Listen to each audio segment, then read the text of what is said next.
Now, in order to run ReactJS or install ReactJS dependencies and packages, we need to write a few commands in our terminal. So let me show you what are those commands are actually.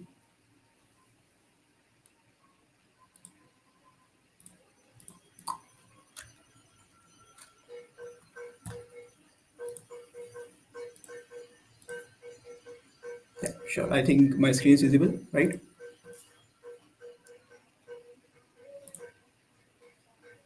Screen is visible. Continue, please. Okay, thanks. So yeah, so in order to run anything in order to install React.js locally, you need to write this command npx create React app and then destination folder, right? So sorry, my bad. So, like, what is the destination folder now? So, in case if we remove the destination folder and write a dot, so dot means that every packages of React and every other dependencies of React, which necessary dependencies actually, will be installed in the current folder itself. And now, if we write dot slash app, so it will create an app folder if there is none, or if it exists, then it will get into that app folder and install the dependencies there. Okay. So, but today we won't be doing it locally, as we will be using Code Sandbox. Code Sandbox is a very interesting platform where you can actually build or kind of write React code on online platforms without installing anything, right? So if you are learning something new, let's say you learned recently about use memo hook, or you learned recently about use ref hook, and you need to like practice. So what is use ref or use memo hooks, and need to learn like how it's gonna implement. So you won't be like installing React every time you want to learn even a few small features, right? So it's better you head on to Code Sandbox and try there, because everything is already installed there, and it's easy in code building. I prefer it's for learning purposes. It won't be helpful for those who are using it in production actually. So it's good if you want to just try out some stuff, and yeah, that's it. So let's head on how to actually create a sandbox of React application. So after heading on to codesandbox.io, just sign in to that codesandbox.io, then head on to sandboxes. It will ask to create a sandbox, create a dev box, or import repository. Let's create a sandbox. These are all the templates which they provide. Let's head on to React and give it any name. Let's say, okay, create sandbox.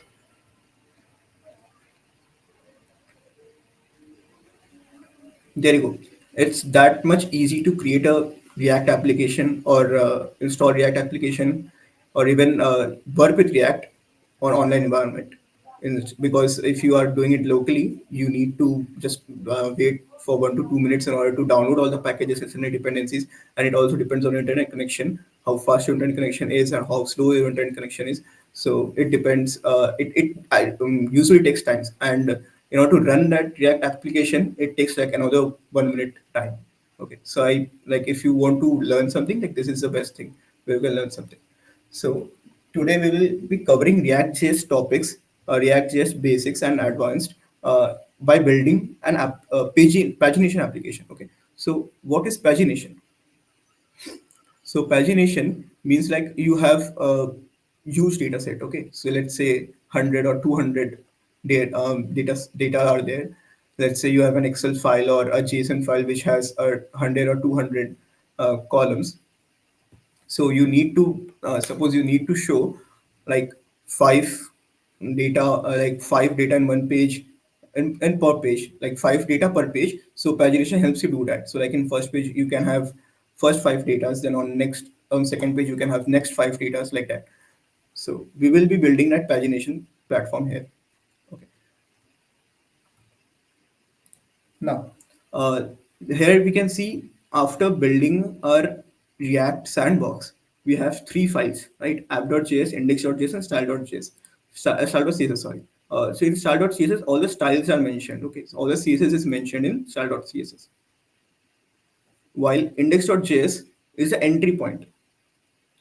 So for SRC, and always remember, if you create an index.js file in a particular folder, after making a particular folder or anything, it serves as an entry point in that particular folder.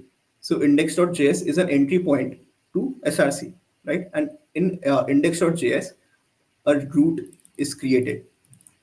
Uh, we import a root actually, then we actually create root. So yeah, a root element is created over here, which goes by the ID root, uh, and then we render it using app. So what does the root do? Suppose in a web application, the whole page, like the whole system, is in a div called root. Okay, whose ID is root. You can give another ID too. Doesn't matter. So yeah, and const root. So now this line, actually the seventh line, what it does, it actually creates a root element where we can within which we can render our application.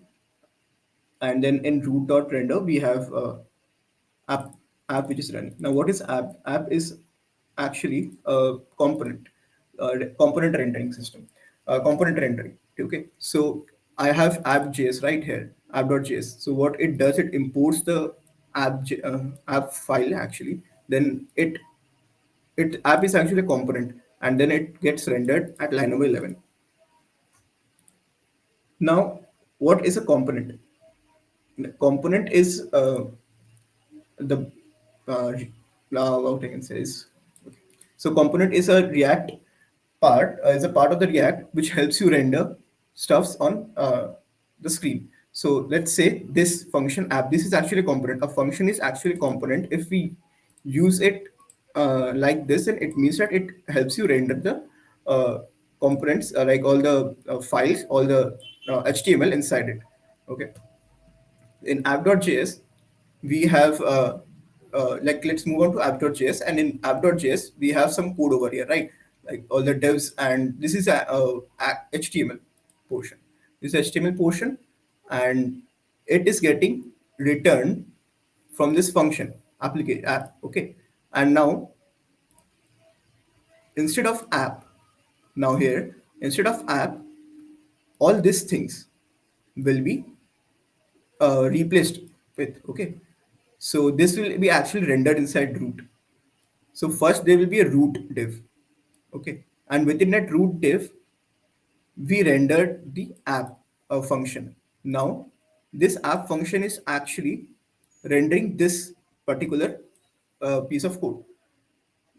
So this is another div class name app. Like, let me show you how it's getting rendered.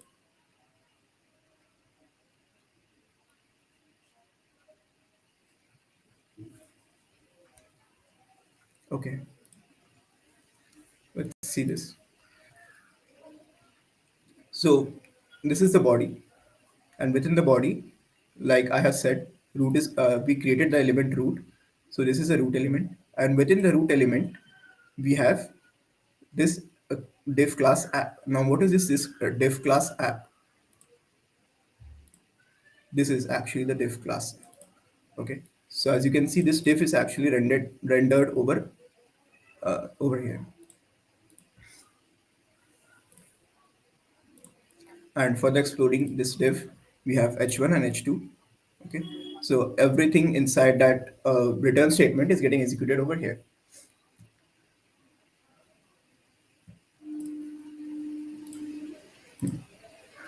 Okay, so now let's start with the pagination application.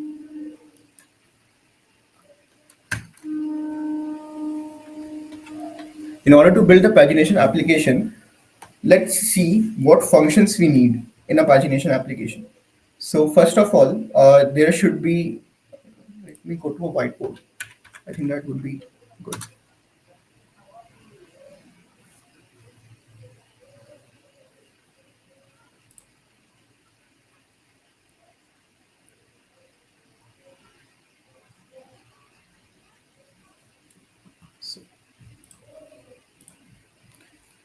Okay, so let's see. Uh, in a pagination application, there will be, say, suppose this is the pagination portion, and in here there will be a button to go to previous section. Then there will be page numbers. Okay, let's say this is the first page. Just ignore my drawing. I hope you can understand what I'm trying to tell. This is the second page. This is the third page, and dot dot dot dot.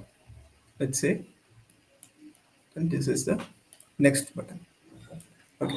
So now what functions we need to build in a particular pagination application? On clicking on a particular page, we will be routed to that page. On clicking on previous button, we can go to previous section. On clicking on next button, we can go to the next pages. Okay. So we need to build this. So suppose we are in at page number 2 and we click on previous button, then we will be on page number 1. And after I click on this next button, I will again switch back to page number 2. So this is what we are going to do over here. So let's note down what functions we need to build. Okay, first of all, next. Second of all is previous. Then jump button for after clicking on, say, suppose random page, like I'm on 3, sorry, I'm on 1, and then I need to go to 3. I clicked on 3. So yeah, we need a jump button. So a jump function we need, and current data function. Why do we need this current data function? So if we are at page number 3, we need to get the data, current data, right? The data at page number 3. And if you are page number 1, we need to get the current data of page number 1. So this current data actually provides you with it. Okay. So we need these 4 functions in order to create our pagination. Let's get started then. Let's create a file.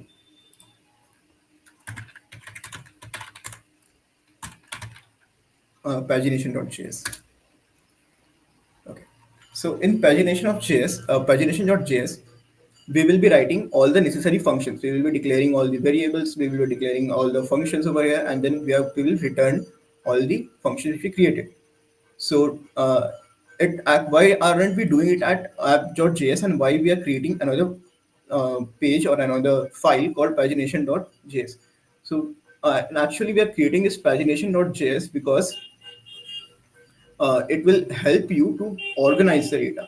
So I after because I know if I go to pagination.js, okay, I will get all the functions implement of the pagination over here. Then I can import at app.js and I can use it in the app.js also. All the functions are declared in pagination.js to in app.js. So it also helps in keeping our code clean. It also helps in reducing the number of lines in a particular file so that it becomes more readable. Uh, if I write all the functions in the same file, then it becomes less readable because you know like what portion of the code is doing what, and you in order to figure this out, you will be frustrated. So it's better if we just make another 2 to 3 files for what functions they are going to perform. So we are kind of for what features they are going to perform. So for a particular feature, say suppose pagination.js, suppose pagination, we are using pagination.js. Okay, so let's start with our code.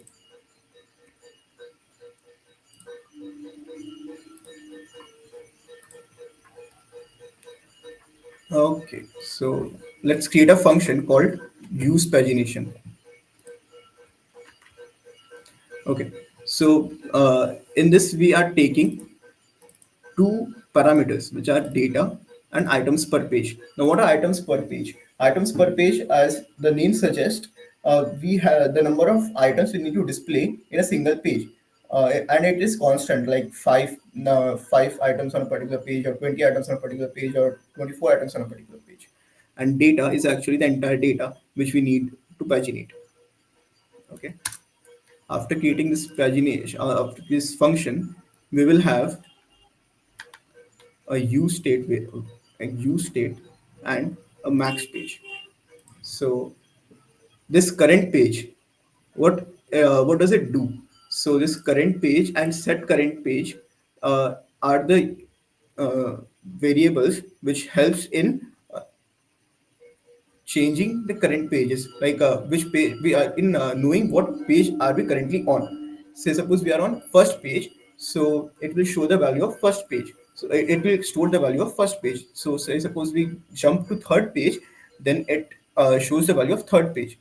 Now we are using use state. Why are we using a use state? So use state hook actually helps us in maintaining the state.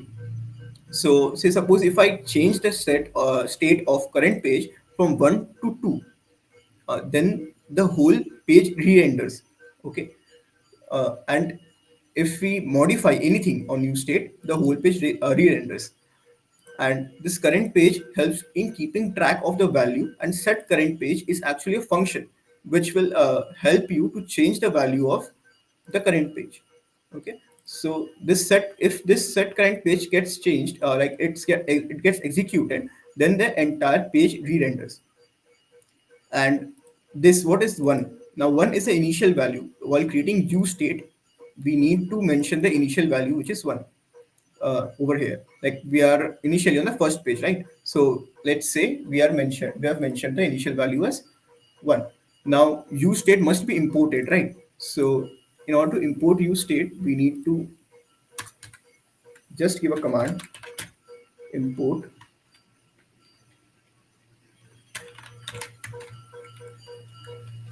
use state from React. Yeah. So this is the thing. So this is how we import use state from React.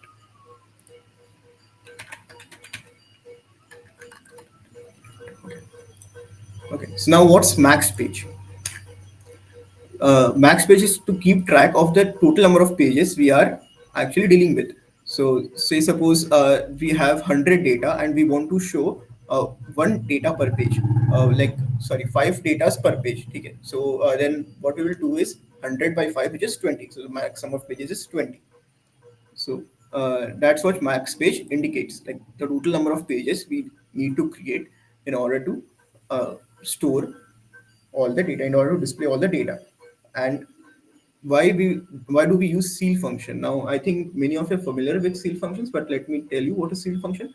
uh, Seal function helps if there is a, like say suppose decimal value like 5.3, 5.4, or 5.5, uh, then it will help to get the next maximum value. So if there is 5.5, then we will get 6, and if there is 5.3, we will get 6. So why do we need seal function only? So say suppose we have 102 data and we need 5 data to be displayed on per page. So like 102 divided by 5, which will give us 20.4. Okay, so 20.4. So now 20 pages will display the 100 data, but the remaining two page will be the remaining two data will be that will be needed to be displayed on another page. So that's why we need to create another page, like 21st page, in order to display the uh, two datas which is remaining. So that's why we need math.seal function. Now moving on, uh, we will then create the current data function. As we have discussed over here, we have the next function to be created, previous function, then jump function, and then current data function. So we will be creating current data function first. Okay.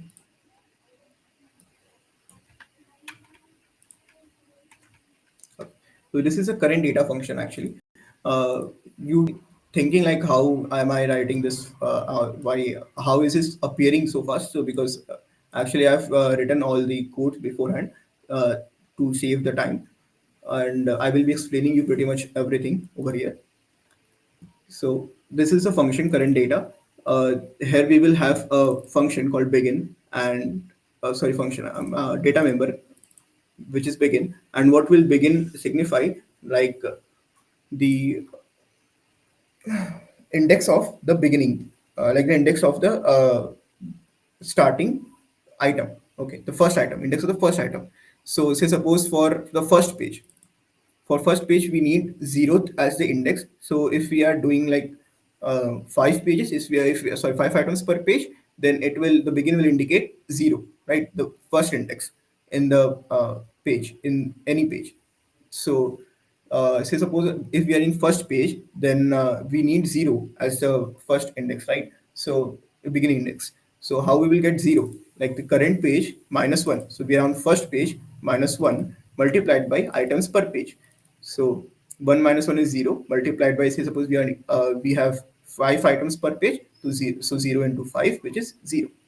And then we have end. So what does end signify? End signify the ending index uh, of the data which we are going to display. So what will be the ending index? It's generally begin plus items per page. So 0 plus 5, which is 5. So now the end index is actually 5. We are starting from 0th index and we are ending on 4th index, but our end index, so our end index should be 5. Okay, so why it should be 5? Because as we know, while slicing 0 comma 5, if we do, then it will give us the 4th index, like the index minus 1, end index minus 1. So that's why we need 0 plus 5. That's why we didn't do here minus 1. Okay, so that's the thing. And if you are suppose on third page, then the begin index will be 3 minus 1, which is 2, multiplied by items per page, which is 5. So 2 into 5 is 10. And now the end index will be begin plus items per page, which is 10 plus 5, which is 15. So now begin index will be 10 comma 15, which will give us 10, 11, 12, 13, and 14. Okay. So this is how we get the current data. Now we will make another function for next.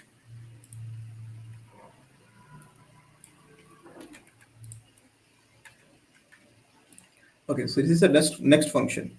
As I told you, remember that why do we use set current page while creating this use state?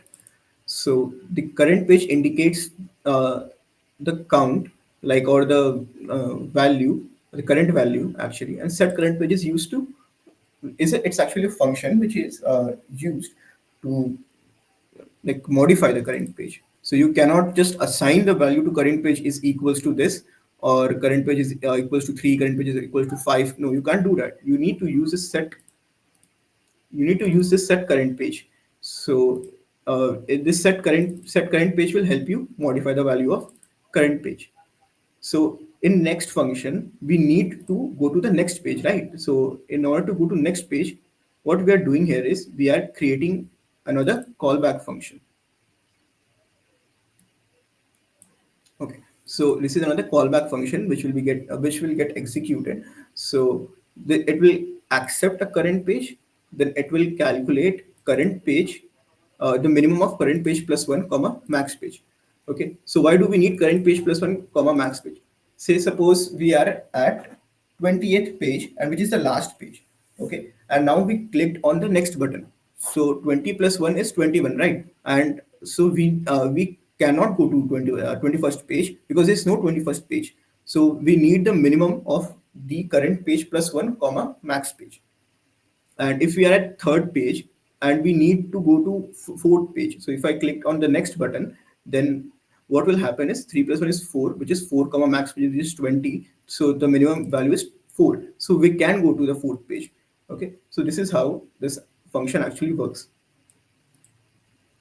Now let's make the previous function.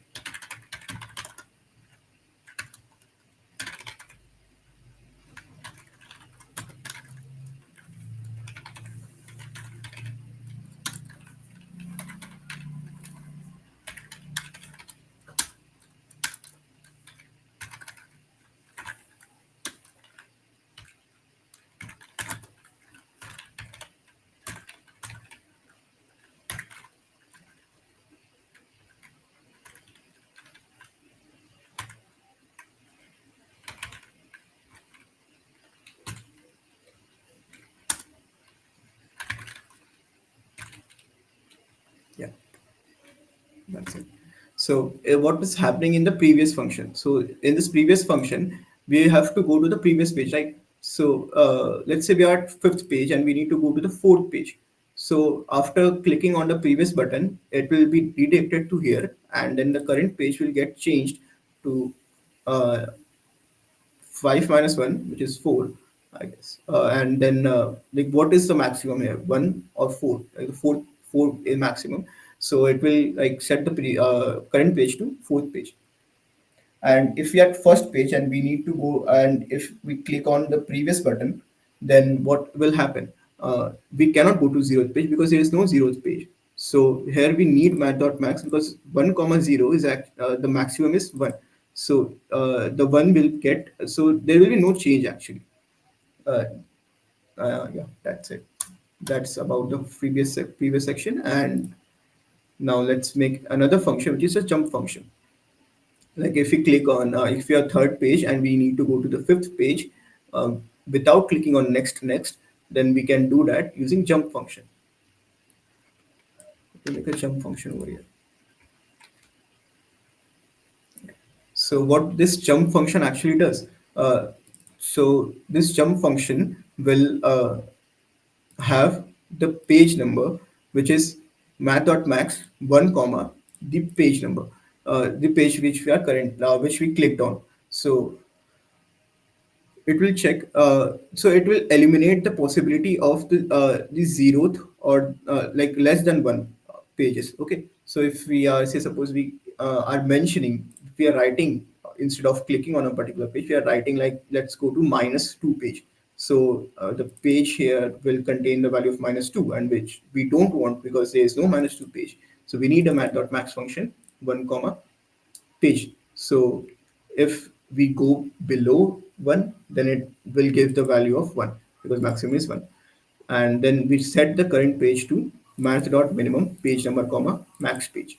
Now, why page number comma max page? Because we know that we cannot go beyond max page, right? So we need the minimum number of, we need to get the minimum number, which is whether it is the max page or the page number. If we like exceed the max page, let's say max page is 20, we exceeded to 25 or 26, then we won't be able to go to that page because it doesn't exist. So it should return anything till 20. So that's why we are using math.min function over here, and then we are setting the current page to uh, max page, or the minimum of page number comma max page. So yeah, and now we will return all the functions which we actually created. So what are the functions we actually created? Let's return them one by one. First of all, we created the current data function. So let's return that. Then we created the next function, then the previous function, then the jump function, right? Yeah, this is pretty much the end of the pagination function. So now we will export this function. Now how are we going to export it? So in order to export a particular function, we have a command called export default use pagination, right? So what is use pagination? This is the actual function which we created, use pagination function. Yeah. So, and we are exporting it in default manner. So why are we using default manner? Because if we are using this default, we can in order to import this use pagination, we can use any name in order to import this use pagination function. But if we use a const instead of default, export const, so what will happen is we have to use the name which we mentioned over here. So suppose we have used use pagination, so we will use that particular name, use pagination. All right. So, but here we are exporting as default so that we don't have to like use the pay name which is used pagination.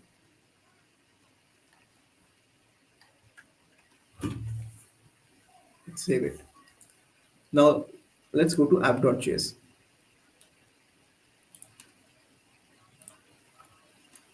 We need to display the pagination, right, which we actually created. So in order to display everything, we have, I think it we should use material UI, so it helps in with CSS and all. So let me take you to the material UI website.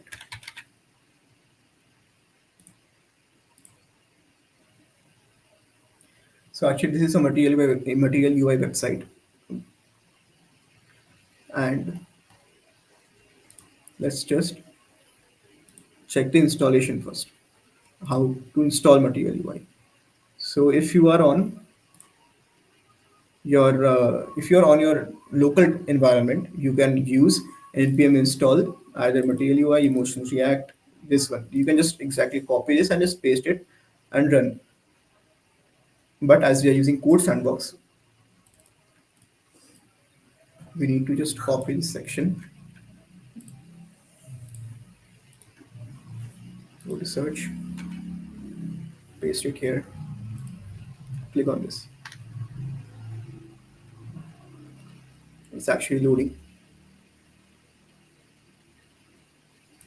Okay, so the package is actually installed. This is how simple it is to work with code sandbox.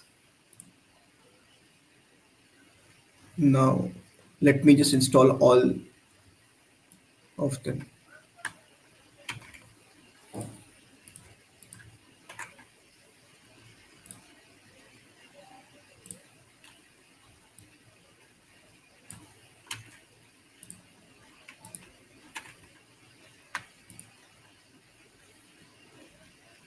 Yeah, I think we have installed each and every package. So, do you have any doubt regarding regarding the pagination part? So you can ask like in this function.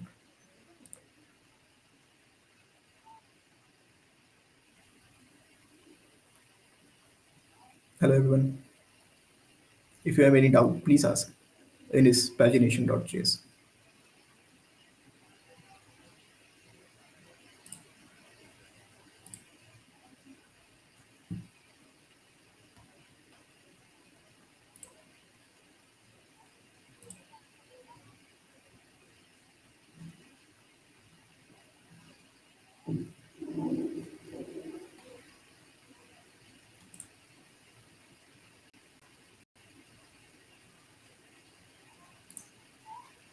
No doubt. Okay. So we are moving on.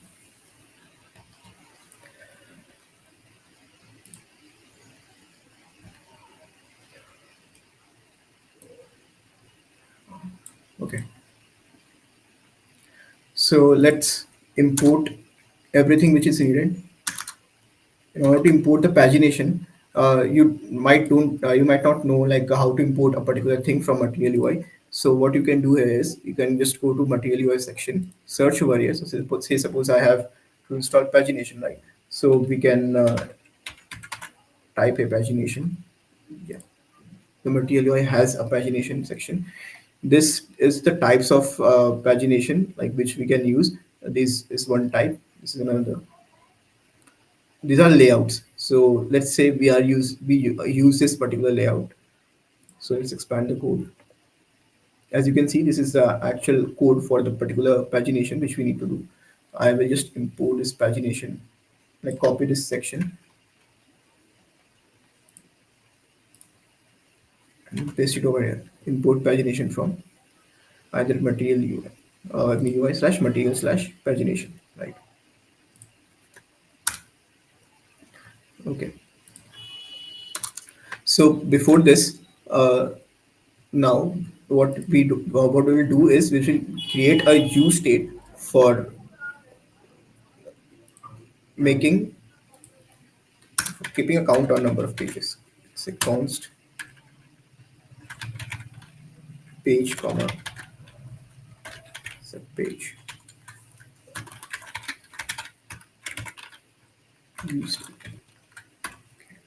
So what are we doing here is we are again keeping a count of the number of pages, and we are using set page, and we are using set page to in order to change the number of pages. Okay, so and initially the number of pages is the page which we are on actually is one. Okay, then we will create a,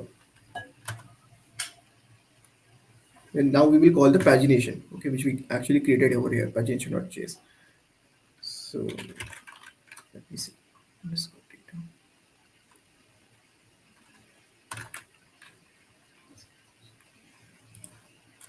In order to do so, we need to import the pagination file. So how we will import the pagination file? It's pretty much simple. Import, then the name which you want to import it. So let's say we'll use pagination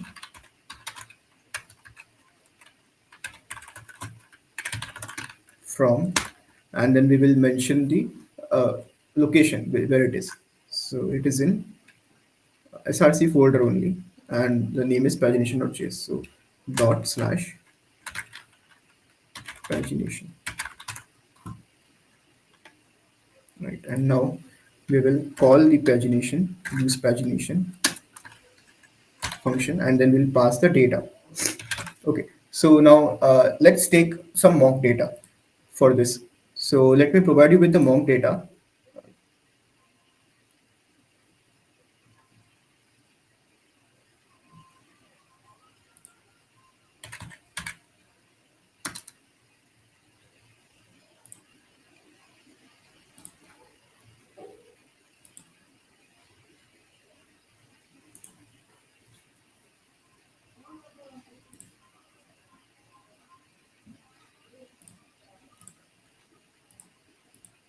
So I'm pasting the link for getting the mock data on the chat box. Okay, and let me open the mock data for you. So this is a mock data actually. It is in a JSON format, and we have objects with IDs like SKU, model name, color, and category type is in this. So we will be kind of paginating this entire data. Okay, so let me copy this to my mock data JSON. Let me copy this. So for that we'll need to make a JSON file which is mockdata.json,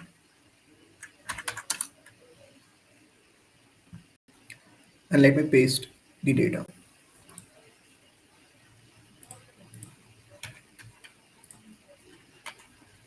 This is it. And now it's looking more formatted way. So this is a particular object which has a SKU, model name, color, and these are the IDs actually, and there are like many objects in here, so we can use it to paginate it. As you can see, a use state is not defined, so we need to define the use state over here. So in order to do that, let's import it.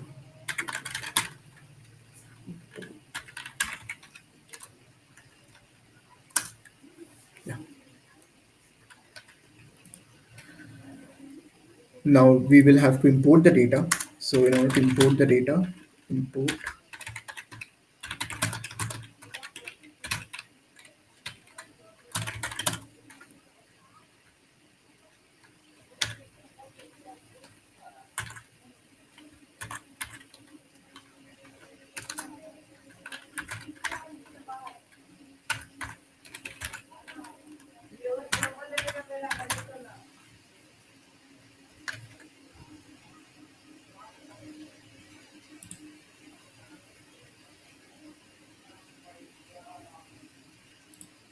I think it's fixed.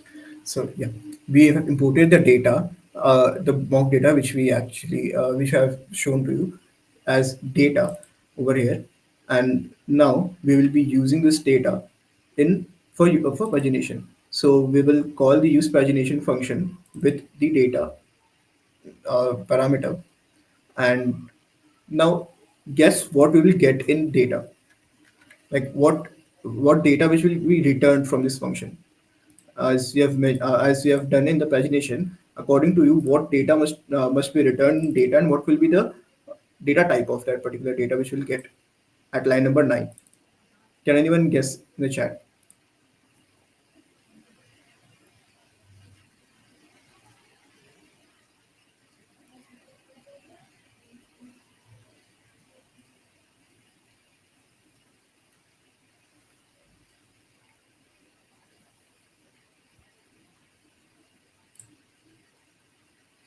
Guys, can anyone guess in the chat like what will be getting in underscore data over here?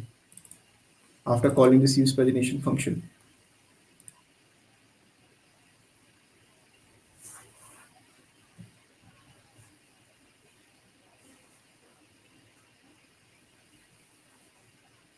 Anyone?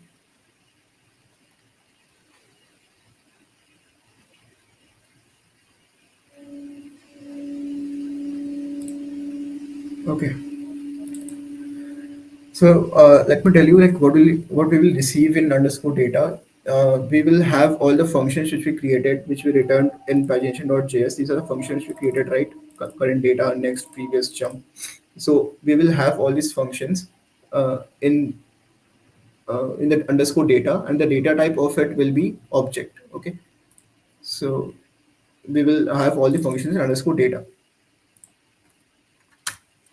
Now let's create the pagination box over here. But before that, we need the maximum uh, number of pages.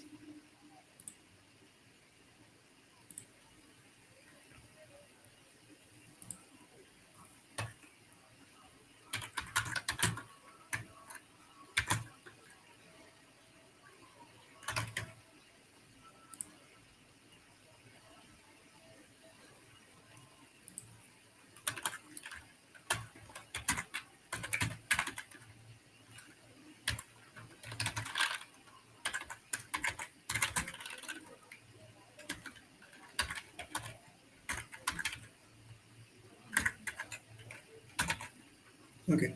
So what is it is doing is it is taking the length of the entire data and it is divided it by items per page. So let's give it the value of count. Okay. So then the maximum data which we can show in a particular page can be calculated like this. And the items, let's define the items per page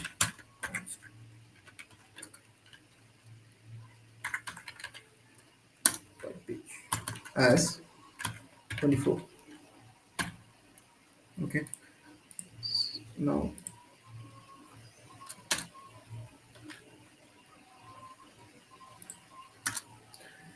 let's create the pagination box over here right now.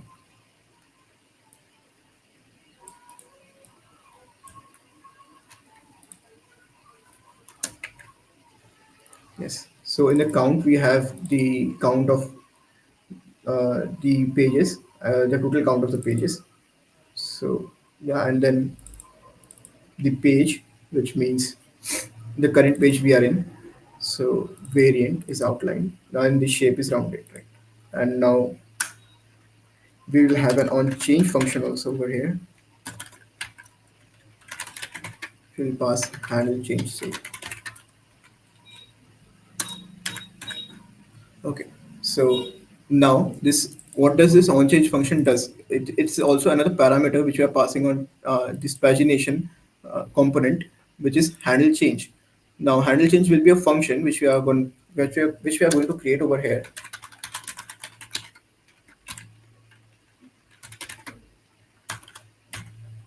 Okay, and now it will have parameter which is e comma. Let's say give it p. So e is the event which is triggered, and p is the number of pages, the current page actually. So it will have this two parameters then. Yes. Now we will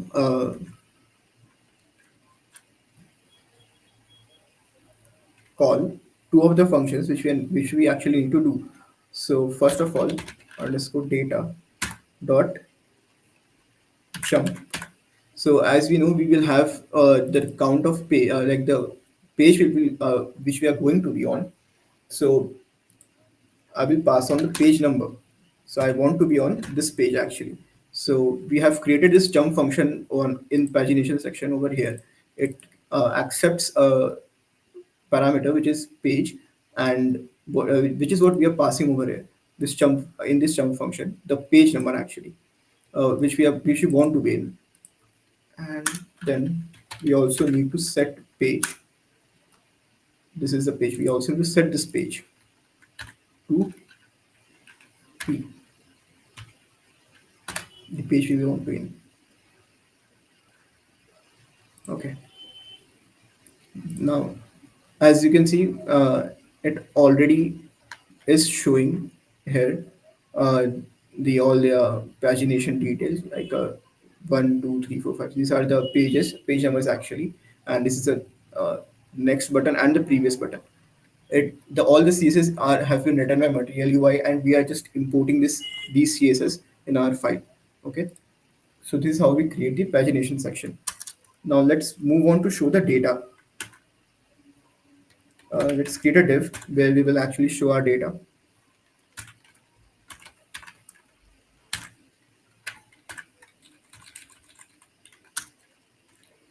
Now we will map the values in underscore data dot current data. So, like, I think you remember what current data is. In pagination, we have created this function called current data, which gives you the current data which we need in the particular page, right? So that's what we are doing here. Underscore current data. Okay, this must be wrapped in bracket. So in this current data, and then dot map. After receiving the data, then we will map it.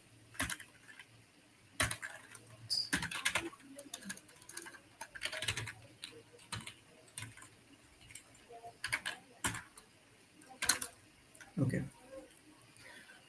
Now let's display these data over here first.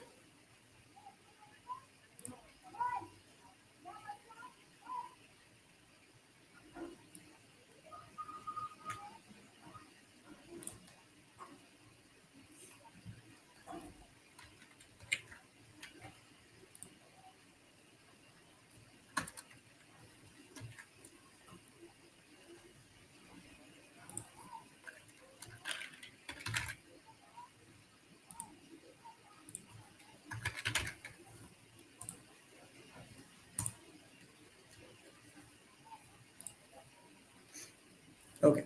So in this return statement, we have a list item in which we are displaying it. So in the list item, we have a span uh, tag which contains the SKU. Then we have another span which contains the category type, and then we have another span column which contains the MSRP, like MRP actually. So yes, it contains the MRP. And these are all the inline CSS which we have written over here. So inline CSS in React is actually written like this: style which is equals to uh, these double brackets, then what CSS we need to apply in camel casing, then the value which we need to perform, which we need to assign it to it. So this is the thing. Like this is how we do it. Yeah, and let's save it.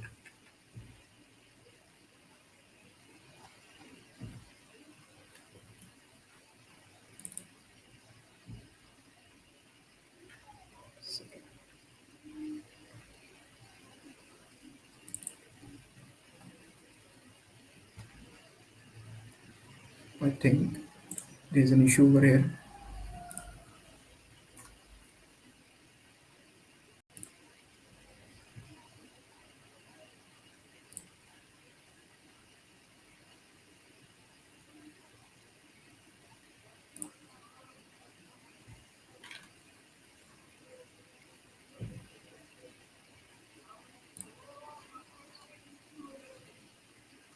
I think I'll fix this section. Shit.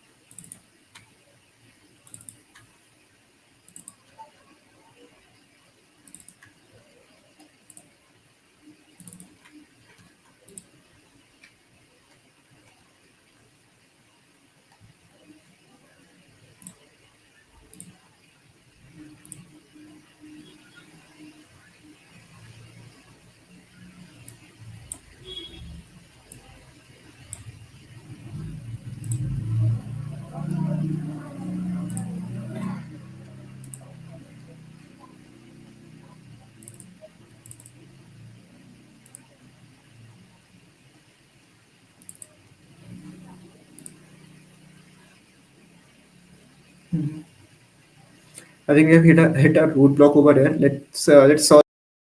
Okay.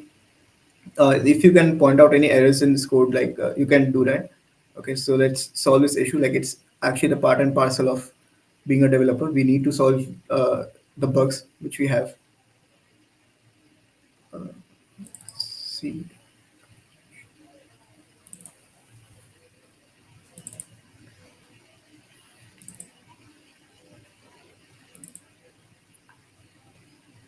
let's refresh.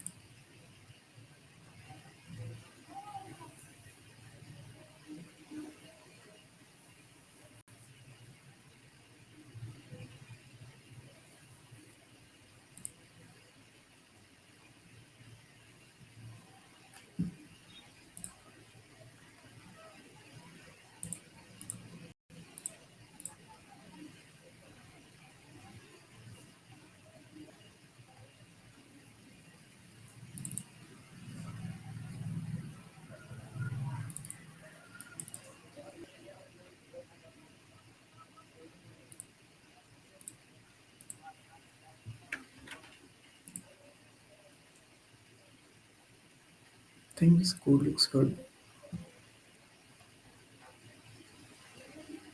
Let me make a console log over it.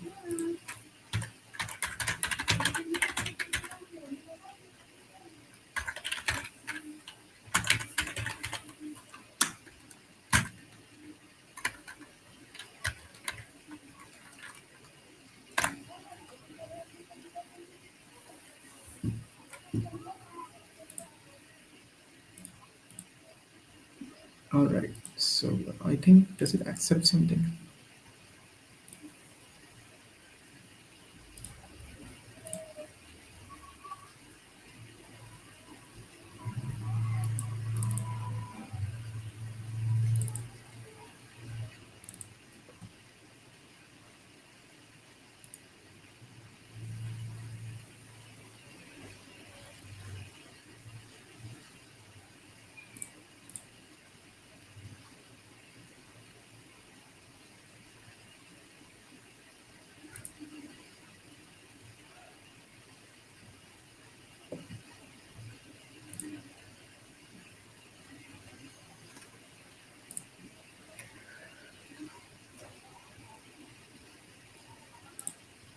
It's returning an empty array over here.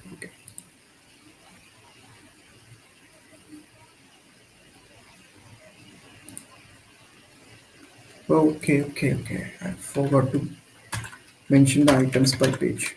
Right. Yeah. Now it's good. Okay. So because what was the error here? Yeah, is that while calling the use pagination function, we need to pass two parameters, is data and items per page, and I haven't passed this items per page data. So that was the actual error.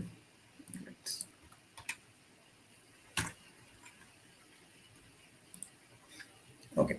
So yeah, now it is solved actually. So in this, let's remove this console. Now this is how we actually debug issues using console.log. It is actually very much helpful to know like on which particular code, in which particular line, what error we are facing. So this helped me a lot as because I understood that I am not getting any data after I'm calling the current data. So that's why there was no function over here. So then I checked on like in the use pagination, like what was the actual problem. So I checked like whether it's a calling issue or it is a issue in pagination section or not. So there's no issue in pagination section actually. There was an issue while calling because we didn't pass items per page. So we didn't pass by items per page. They were unable to calculate the max page, and therefore all the current data couldn't process anything as their slicing couldn't happen. Okay, so maybe that's so yeah. Now let's. I think we have created the pagination section completely. Now after I click on say suppose fifth, so you can see like the fifth page values are being shown here. So how this is happening actually is we are this on change function is get triggered, and this handle it's calling the handle change, and in handle change we have used this jump function which helps us to do so. And if we kind of move to next button, so yeah, this is also working actually. So we didn't have to use the next function over here. Why didn't we have to use this next function? Because in material UI, after clicking on the next function, it uh, it returns the value of the page we are the next page is.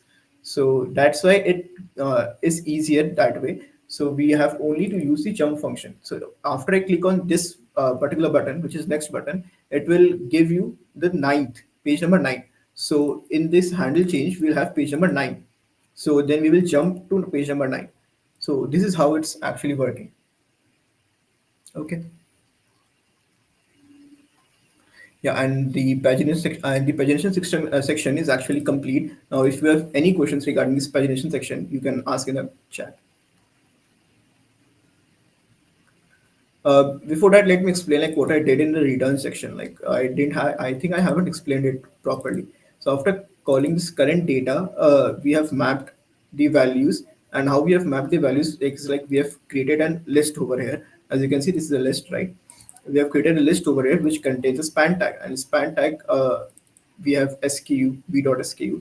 So yeah, so we have this SKU section, SKU item, and these are the inline CSS, margin bottom and margin right. So why haven't I used style.css, and why am I using inline CSS? As it is a small project, so that's why I'm using style inline CSS. So if it was a large project, and I would actually use prefer to use style.css or make another file, and then CSS file and then work on it. So yes, so this is how I'm doing it. I'm writing a CSS. I think most of you have the knowledge of CSS, so it won't be necessary to explain the CSS. Okay. Manish, it will be Okay. better if you explain the whole pagination algorithm at once in a Okay. Okay. summary. Sure, sure. So, as you have discussed, what is pagination? Now, pagination, we have learned that in after clicking on after like going to particular clicking on particular page number, so we can go to like particular page. So it helps in managing our data and helps to kind of making visible number of data which we want on a particular page. So here I've mentioned 24, right? So a 24 data amount of like 24 items are being displayed in a particular page. So this is a 24 items. These are 24 items which is particularly displayed. So on in the second page we have the second next 24 items, and on third page you have next 24 items. This is how it works. So let's get to the code section again in a like just way. So in the code section we have created a use pagination function. In the use pagination function we have uh, used a use state in order to keep track of the current page we are in, and this is a max page which actually helps to keep the count of the total number of pages. Here it is 21 in a current data function. Then we created a current data functions. Actually we have created four functions. So like yes, we have created a four functions. So in these four functions, they are current data, next, previous, jump. So current data helps us to like know like what data we have. Current data helps us to keep track on which page we will, what data we have to show. Okay, so this is how we actually did the current data section. So we have our beginning index and the ending index, and then we slice the data from that beginning index and till n minus one index, and we returned it. Okay, now what happened in next function? In next function we like jumped to the next page, and in previous function we have set the current page to the previous page, and then on jump function we actually uh, like mention set the current page to the page we need to jump on. Okay, then and then we return all the functions: current data, next, previous, and jump. And then we exported the whole function which we created using export default use pagination. What happened in app.js? In app.js, before going into app.js, we've installed a few dependencies which are emotion styled, emotion react, and UI material. what does it help? It helps in using all the material UI components. So yes, from using this, we have imported the pagination component. So in order to build it one by one, we decided to kind of use what material UI provides us with. It provided us with pagination, entire pagination thing, and we are using that pagination section. And then we have imported the function which we created in the pagination.js, and then the mock data which I have shared the link to in uh, the chat. So this is the mock data actually. Yeah, and then we have imported it as data. Now, starting from line number 7, so here we are keeping a track of the page we are in. That we have mentioned number of items which we need on per page. This line number 9 is helping us to keep the track of total number of pages. Line number 10 is helping us in calling the pagination use pagination function and getting all the functions which we actually created. So it gets stored in underscore data. Okay. Now, moving on, we have this pagination. So, component being rendered. In this pagination component, we have passed count parameter, which is the total count of number of pages. The size you mentioned, the size, variant, shape.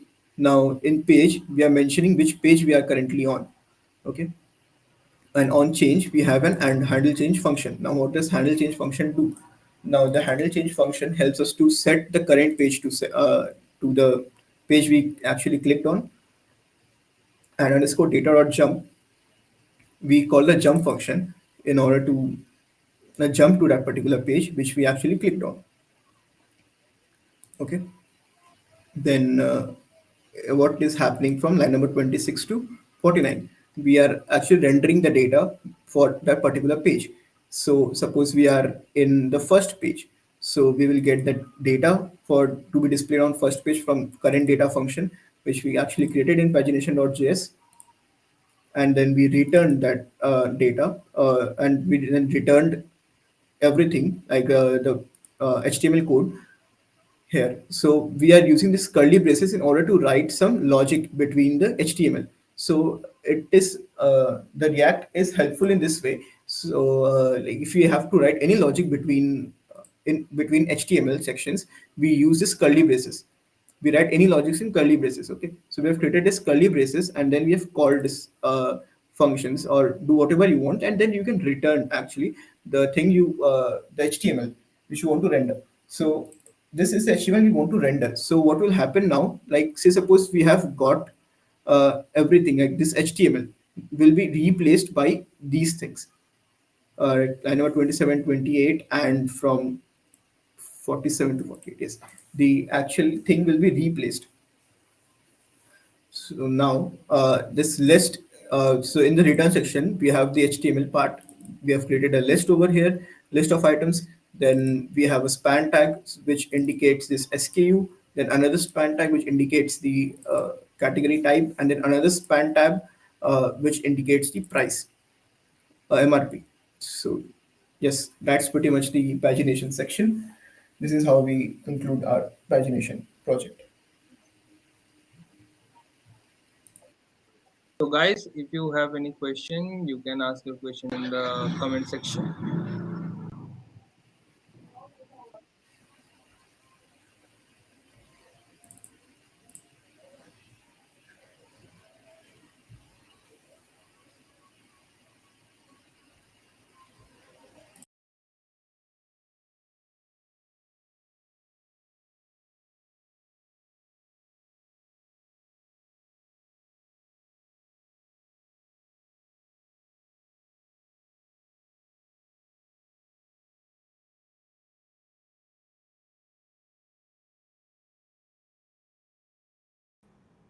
Okay, then. Uh, Moving forward, thank you, Anish, for the excellent session on ReactJs and how to create pagination. Sure. Thank you so much for Thank you. having me. Thank you. So now let's go on to the second part of this event. I would like to call upon Manish Saha, the web lead of RCCTechz, the official coding club of RCCIIT. Manish, the stage is yours. Thank you, Sambit, for calling me. And Anish, can you stop? Yeah, thank you. So, hey everyone, I am Manish, and today we will be walking through NextJs, which is one of the most popular ReactJs framework right now in the market. And wait, let me share my screen first.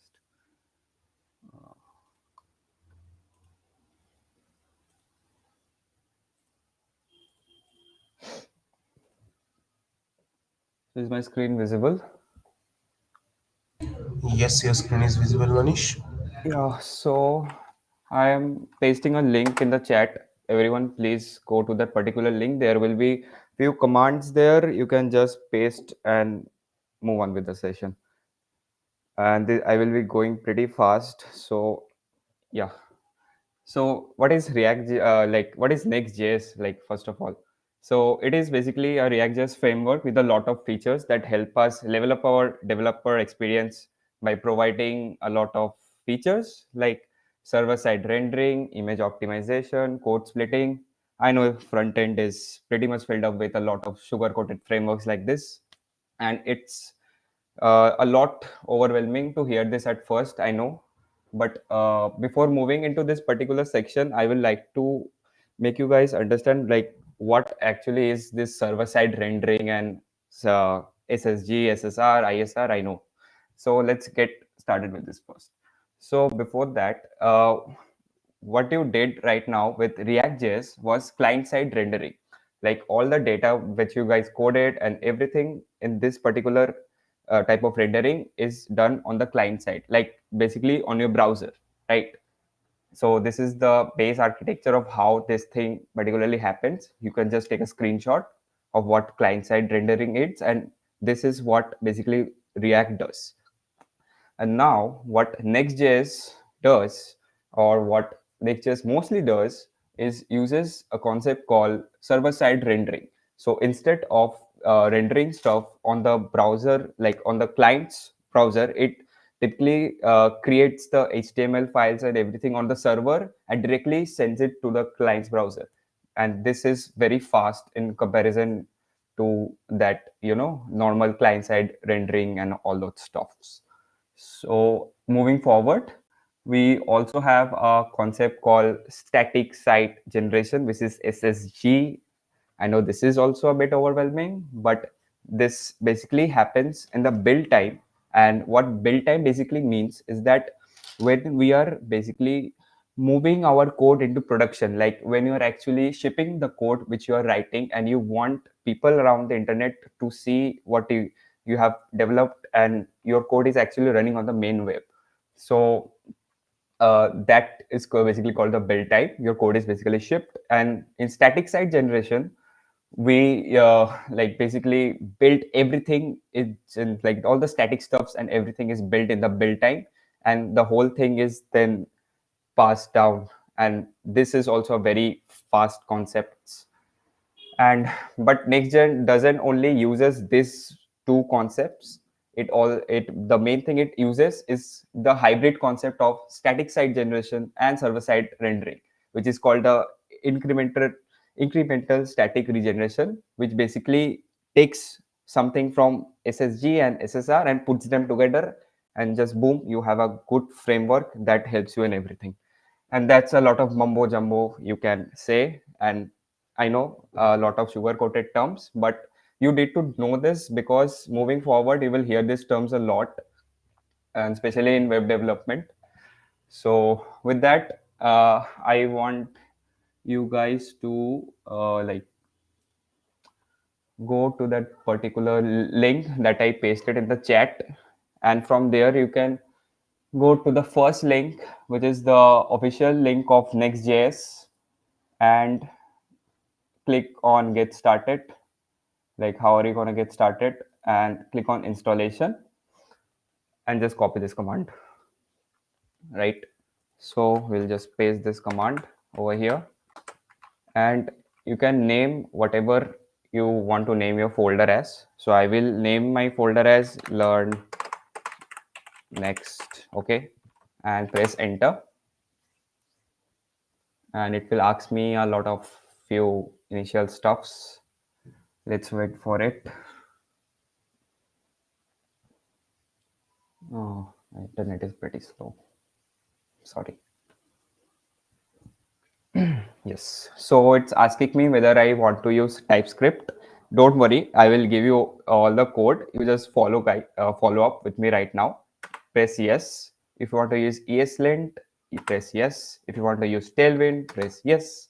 If you want to use SRC directory, press yes. And also if you want to use App Router, which is currently the most hyped up thing in the Next.js market, and you can also press yes in this. And this one you can go with no. So what this will basically do is install all the required dependencies and dev dependencies which is required to run our particular app that we will build, or what you are going to move forward with the Next.js app. Okay, so let us wait for it to build this particular thing, and it's building. While it's building, let me also tell you that Next.js uses SWC, which is a speedy web compiler, as its transpiler, which is written in Rust and which is very fast as compared to your typical React, which is written in Babel. That is also a transpiler. Okay. So now you can just cd into this particular thing and press code dot. Let's see what's this next all about. And I think you guys can see. Let me zoom in a bit more. Is it visible, Sambit? Hello. Yeah, fine. So here, what the code you basically write is inside of this app, like this app folder. And here we have this things called the favicon.ico, like globals.css, layout.tsx page. So let us open first with the layout.tsx. Let's start with this. So this is called the layout.tsx because everything that you like, all the subdirectories or the sub files which you write, all the code that comes will everything be rendered in this particular layout.tsx. Because if you can see, there is this thing called children. This layout.tsx wraps everything around itself in this particular thing called children, and thus renders that particular thing.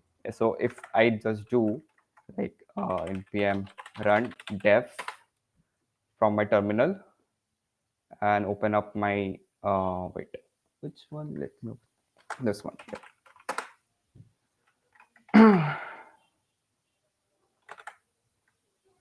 Okay, so this is the default thing that you are getting right now. I think it has failed to install one. Okay, let's leave it like that. So after installing, if you run your particular app by the command npm run dev, this is the page which you will be greeted on. Okay, and now let's look what this layer.tsx is. And what I meant earlier is, say I want to add anything here. So let's say, let me add a button, right? Let me add a button that says hi. If I add this button, you can see that this particular button has appeared here. And everything that we will be building, this particular button will always be there.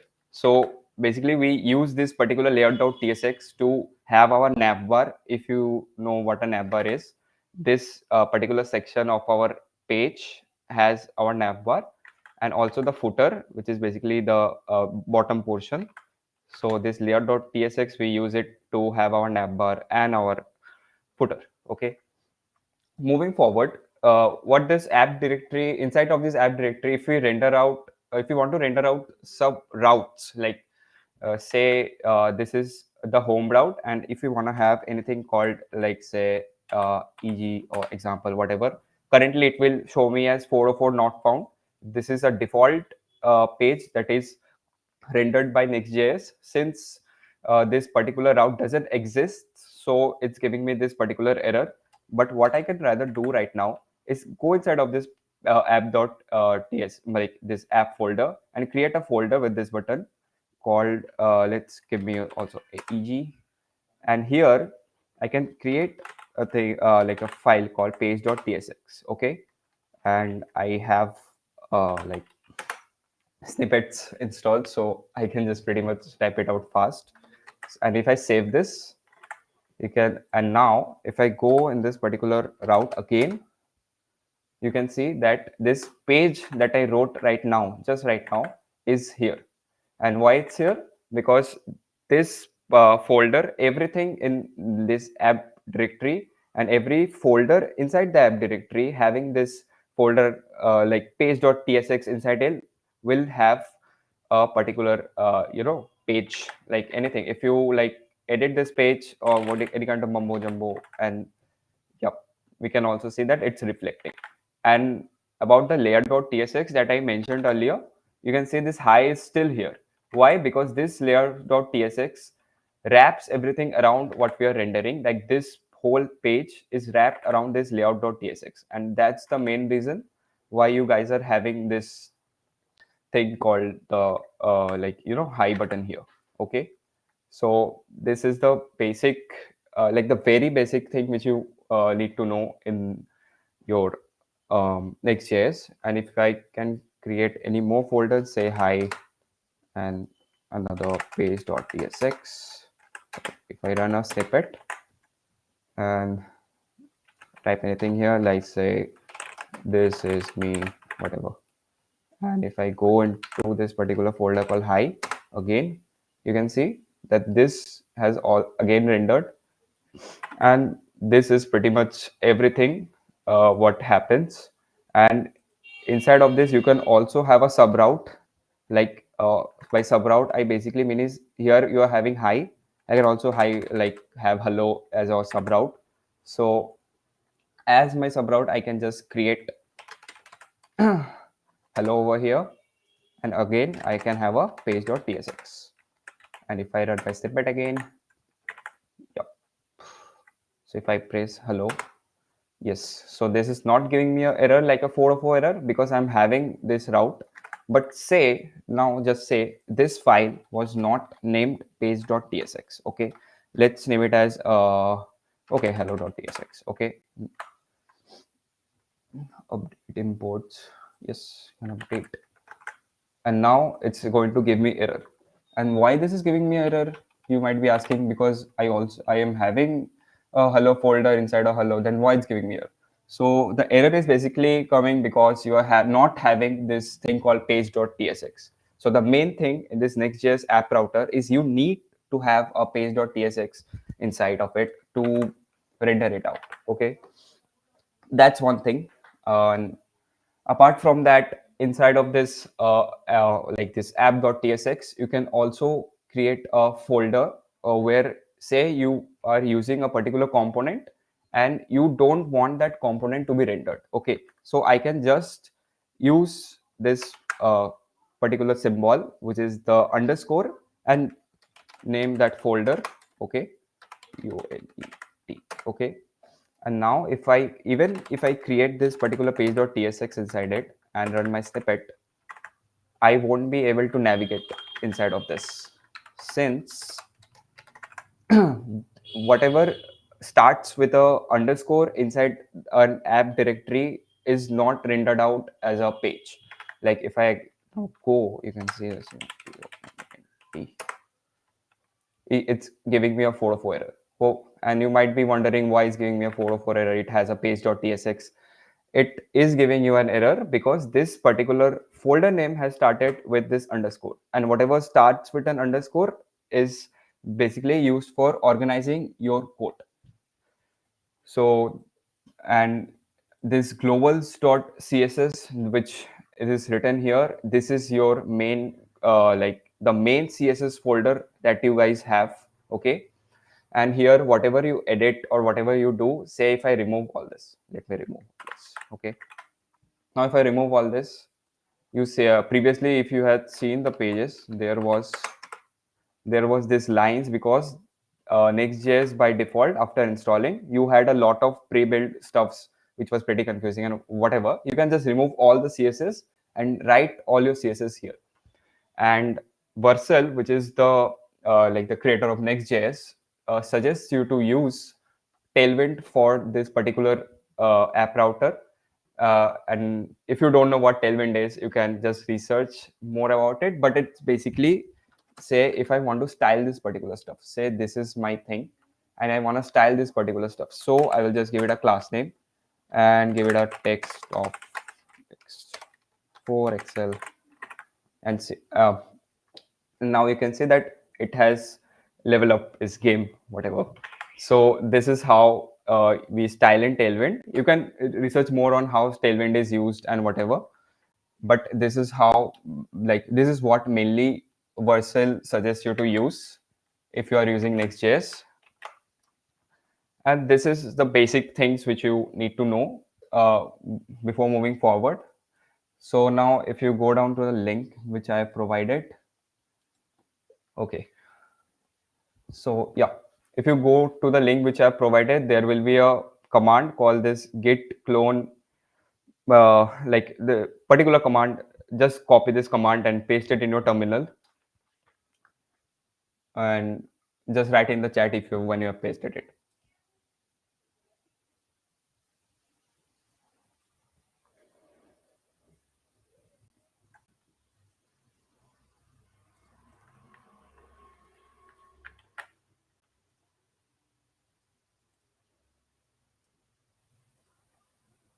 Are you done?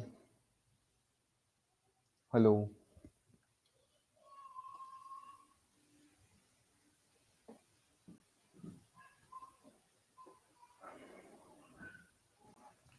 So I suppose you guys have copied this particular command, and you can just cd into this particular folder. Then this folder is called the GDSC next session.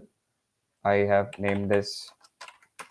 So if I ls here, after you have finished up cloning, this will be the particular name of the folder which you will be getting. So let's cd into that particular folder and open it up in your code, like your IDE. Okay. So yep.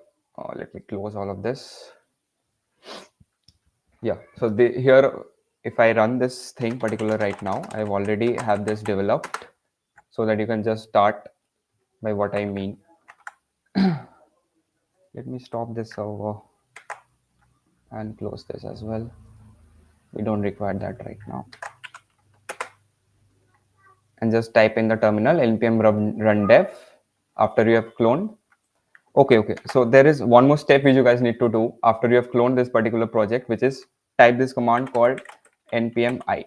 What this npm I will do is basically install all the dependencies. Since you have cloned this particular project, you won't be getting the dependencies straight out of the box, because node modules is added in this git ignore file. So you won't be getting this particular folder.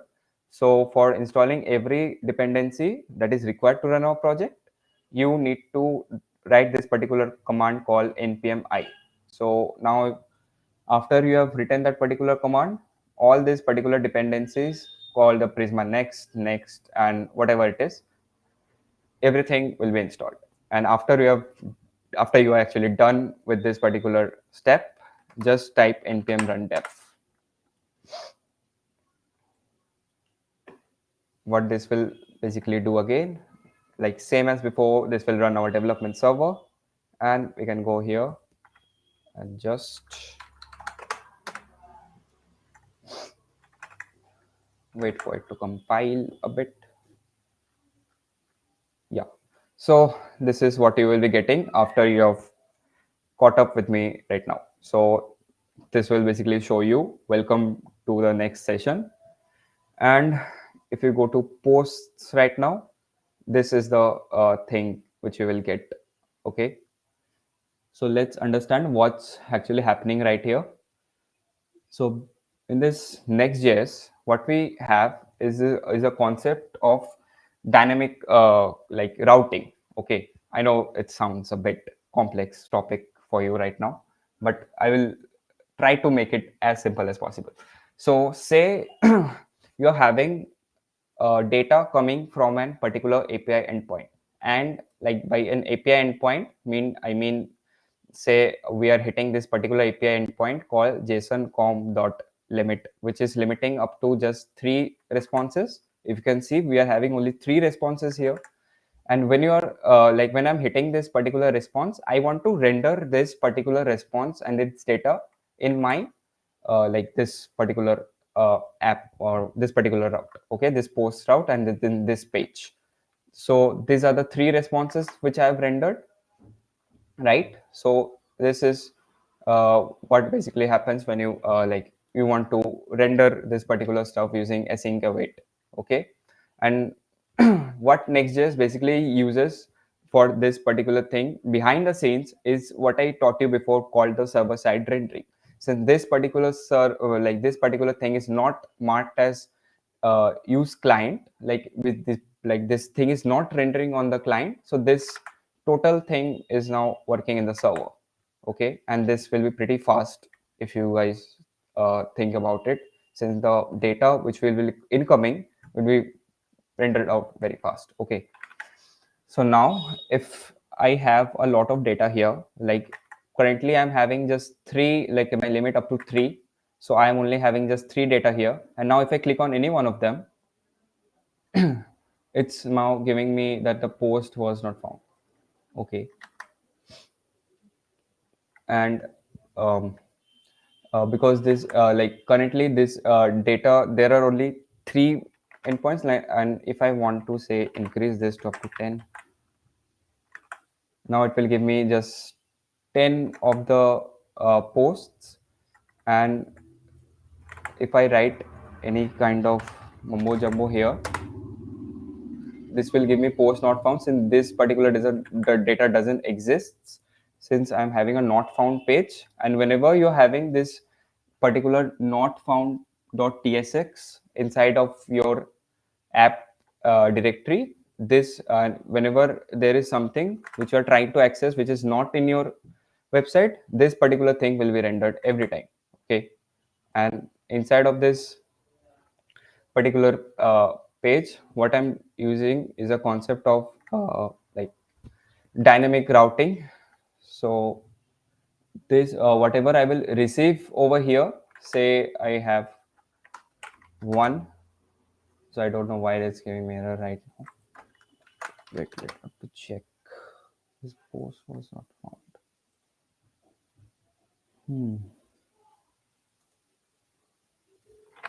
Okay, so I have also hit an endpoint right now. Data post.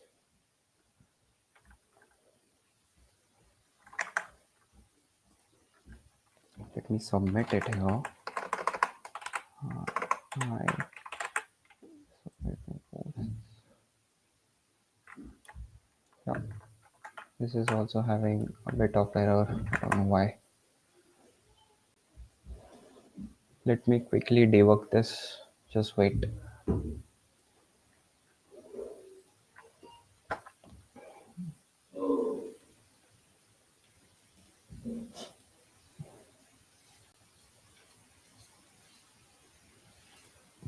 This path.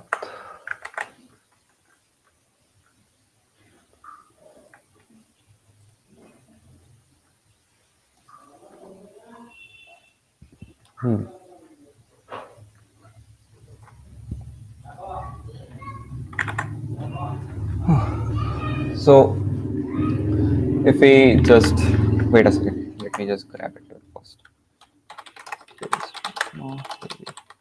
Push. Yep.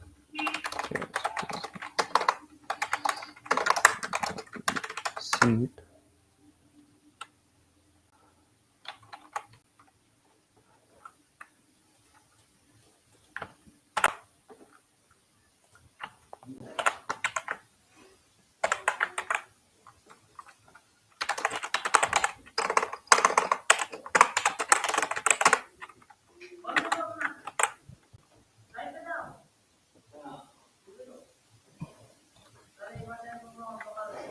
Yes, so I'm having 3 data over here. If I type hi is whatever, submit new posts. Yeah, so data is coming in. What's not working is this thing. Yes, yeah, this is the thing which is not working right now. Yeah, so it seems to be working. So say if I have a particular database, for now I'm using Prisma as my database. You don't need to know about what Prisma is or whatever it is. Say I have data in my database and there are like there I want to fetch data from my database. Okay, so what I can rather do, let me comment out this code, is say I am having three, like initially I'm having four data. I was having this four data and I want to receive this data in my this particular post. And what I can do is, since this thing is particularly rendered on the server, I can use async await and get this particular post, like how many number of posts I want. So this particular line gets how many number of posts, and here it renders out, like it passes this particular post and it renders out this thing every time. Now say if I wanted to like submit this particular thing, say hey there, hi Bumbo Jumbo, and if I click this particular button, what this will do is send this particular data. And how can I check this data in my database? Let me type this command, npx Prisma Studio. Okay, so what this will do is open up my Prisma Studio, and you can see all this data that I have entered right now has come up in my like database. So this is the command with which I can check right now, like with my database, whether whatever I am entering right now is in sync. And also here, this is the main function which is doing us all this magic and everything. So whatever, so in Next.js, in this particular, like the latest Next.js uses a thing called server actions. So previously what I was doing was getting this particular data with, and when I'm getting this particular data, it is called a get request. And with this particular get request, I can get any data I have any at any particular endpoint or any database. But with this, I cannot post data. So what Next.js basically allows you to do with this particular thing called use server is you can also post data to your database or any endpoint which you are having. Like previously, if you are familiar with this particular form component, we cannot use this action, you know. Instead of that action, we have to get the state, like we have to like click on submit, and on submit we have to get all the necessary things which we are putting in, like the title, the body, everything. We have to get the state, manage the state, and post it in our server, and which was a pretty hefty task. But what Next.js use server, like the server actions, basically allows us to do is use post, like the like use post request from the here the code itself, right? And with this particular piece of code, I can just, without writing that all those boilerplate as previously, I can just like write whatever I want to write and just click on submit post, and it will be rendered out in my database. So if I type, let me change anything here, if I submit a new post, and you can see that it is synced now with my database. Let me reload it. Yep, it is synced now. So this is what Next.js server actions basically allows us to do. And this particular command called the revalidate post, what this is doing, say let me comment out this one. Okay, if I comment out this particular piece of code, if I submit anything, let me submit. Yep, so you can see that this like this new thing which has we have submitted in our database is not currently showing here. Why is that the case? Because behind the scene, what Next.js doesn't re-renders and tries to avoid re-renders as much as possible.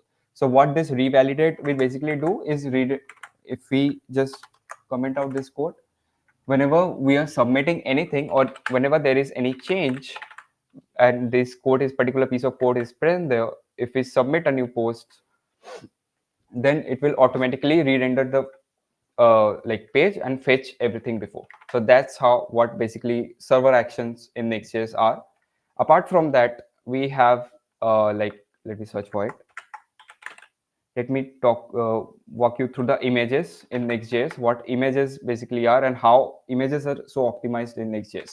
So if you see this particular image here, this is rendered with not your typical normal image tag which we guys use. Okay, this is the normal typically HTML tag which you guys use to render out your images. But Next.js, instead of this, Next.js uses this particular thing called image, which is provided from the Next.js itself. Okay, and what we have to give some height and width to it by default. If it is not from our like statically, if we have not provided this particular image, and here you can see that this is coming from a like remote location, right?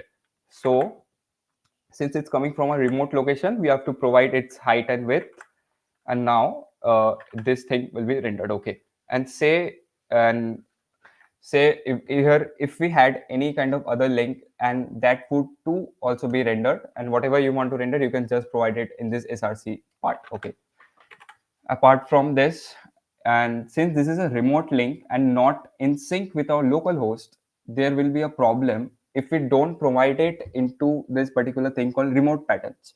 So what this remote pattern basically does is allows us any like from any remote url. By remote I mean that is not like in sync with our this particular url. So if I remove this, let's remove this code and see what happens. Let's remove this. And now if I reload this,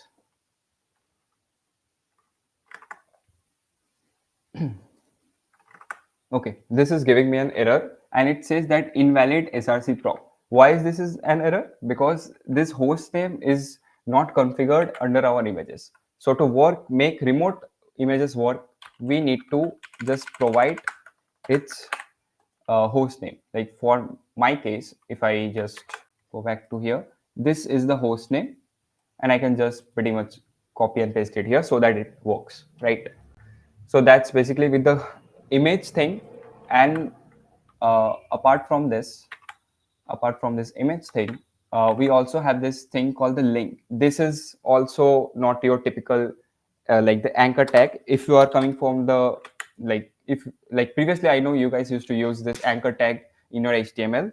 So this anchor tag, what it does is re-renders every time whenever you are hitting a particular endpoint, right? But this Next.js thing is a pretty different. If you are to consider, like what it will do whenever I click on this, it's not re-rendering like what the anchor tag should do, right? So that's what basically happens when you're using this thing called link. When we will moving more forward with this link, you will get to know like what links, how this basically works more. Apart from that, we also have this thing called this loading. Like say this is my particular page, and whenever I load like whenever anything happens, let me just go back and go front, just reload this page. Let me hard reload it. Wait, yeah, you can see there was a loading thing for a split second, and whenever there is a data change or anything I want to do, I will be greeted with this loading thing. And if I hard reload it, this will, you can see that I am greeted with this loading thing, and it will stay pretty much for a few seconds and go. But here's a catch. Say I don't want the whole page to be loaded every time. Okay, say I want only the like this loading thing is actually not good.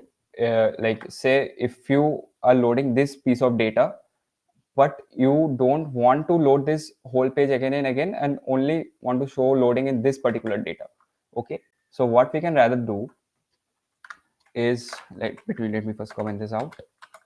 We can wrap it in a suspense and fallback, and I have to 1 second please. Yeah. Let's remove this async. Okay.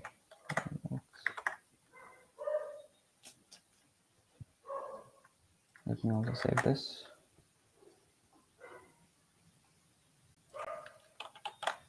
Yeah, you can see there was a loading, and only particular this part of the component was showing loading instead of this whole page. So this is a pretty good thing. Like whenever you are providing stuff to your client or whenever you are working, you don't want a page to re-render every time again and again. Instead, you can only put loading to a particular component. Like see, this page is rendered, and I don't want the whole page to render again and again just because I'm hitting an endpoint. So I can show loading only at this particular part or this particular section. So that's how basically loading also works. And I can again revamp this code to its previous state. Okay. Yeah, so this typically is what up to how much NextJS basically works behind the scenes. Apart from that, there are pretty few high level concepts, I will say. Let me show it to you. Wait. Let me remove this. You can just uncomment and comment the code since I've written it before.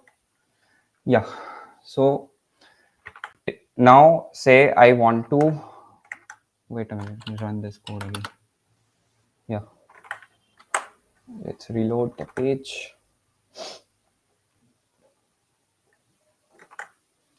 Yeah, now say these are all the stuff that is rendered previously, but let me write a random function here. Random post equals to mat dot floor mat random.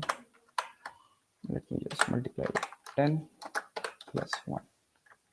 Yeah, and instead of getting 10 pages at a time, I want to get random post every time the page is rendered. Now if I reload this, you will see that I'm getting random number of posts every time. Okay, this will give me just a random number of posts every time. So now this is basically happening because we are on the development mode. And what if we go and what if we want to ship our particular code? So for shipping a particular code, we need to build our code, right? So for building the code, we have this command called npm run build. And whenever we type this particular command, you will see that it's like coming in that it's creating an optimized production build, linting and checking validity of types, generating static pages, whatever it's basically means is just building our whole app. And now we can check how our app is going to look at in the production. So now if I just run this particular command npm run start, if I just load it, you can see that it was loaded pretty fast. Let me like load it in another window as well. Let me move. If I can also load it in an incognito window, you see how fast it was. And this time only one data was loaded. And if I reload it, like if I reload it every time, you can see that the this number, a particular number of data is always constant, and it's not changing or anything. And why is actually that the case? You might be wondering, like, why is the data not changing? So what basically happens is this time, if you can see in this console here, like this particular circles means that the data was pre-rendered as static content, and here we are using that typical concept of static site generation. Like this basically means that all of this data which we needed to do was pretty much rendered beforehand. Okay, and this particular symbol of lambda basically means that everything was dynamic, like only this particular part of the code is rendered on the server instead of your client browser. And that is the reason why this is fast.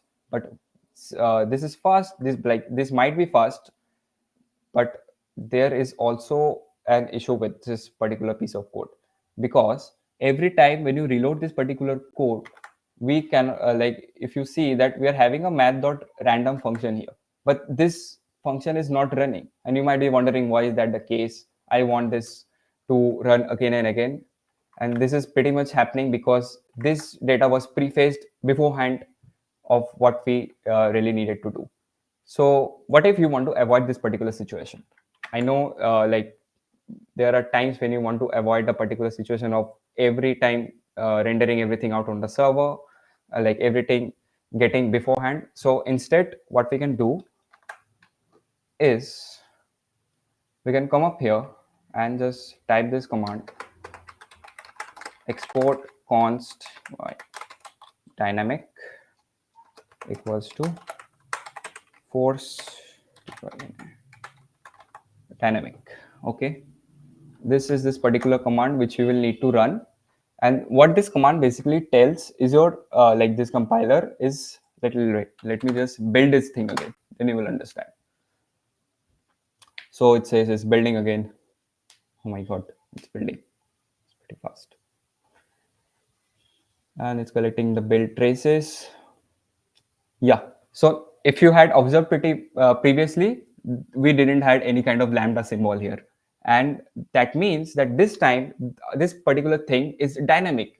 That basically means that it is now not like prefaced previously, and it will be rendered on the server this time. And now if I run npm run start and go to a particular page and reload it, and every time I reload, you can see that the data is changing, right? So this is the concept of SSG and SSR, these sugar coated concepts. It's pretty hard at the beginning if you are starting out as a NextJs developer, but this is how this pretty much works. Apart from that, we also have wait, let me just close all of this. Okay, and we also have this thing called error.tsx, and if I let me just error.tsx. So what this error.tsx is gonna do, like every time we have a error in our particular app or particular like our particular website, this page will be shown instead of any kind of error you don't want, and you can pretty much write anything in this particular error page. Like it is same as just like this not found.tsx, as you can see.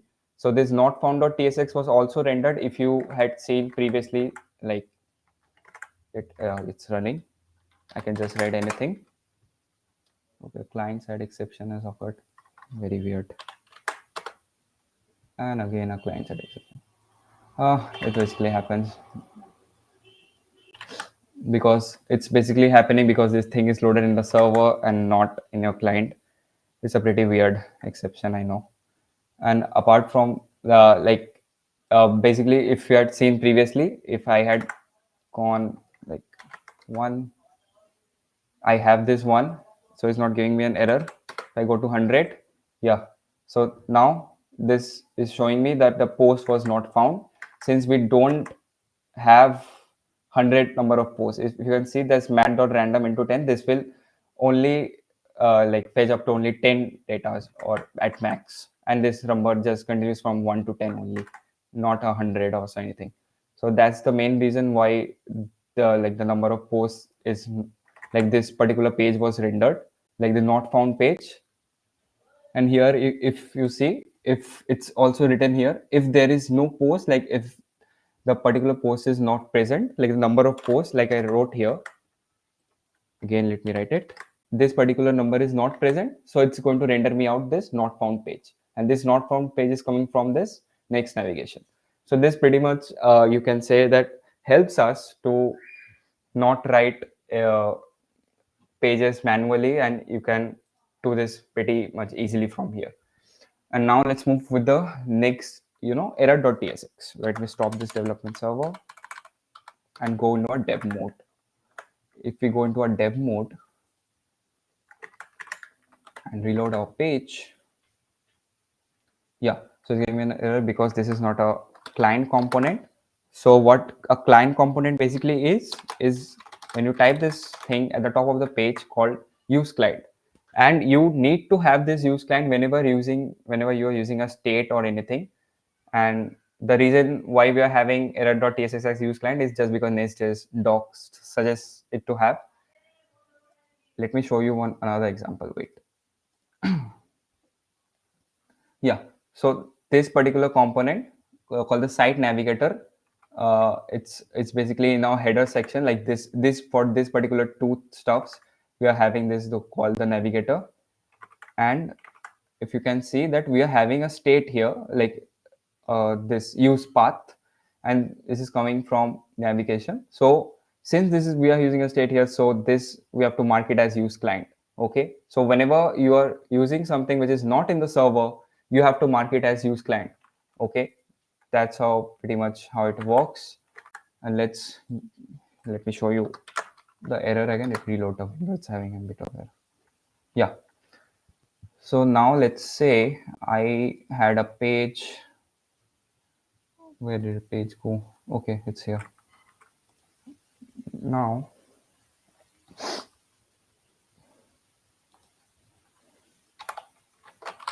finally,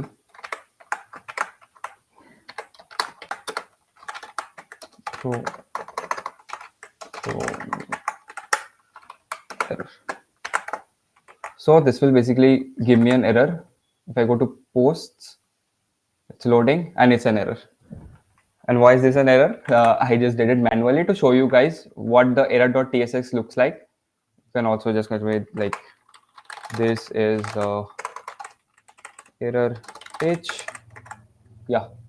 So this page will be loaded every time your server is having any kind of error.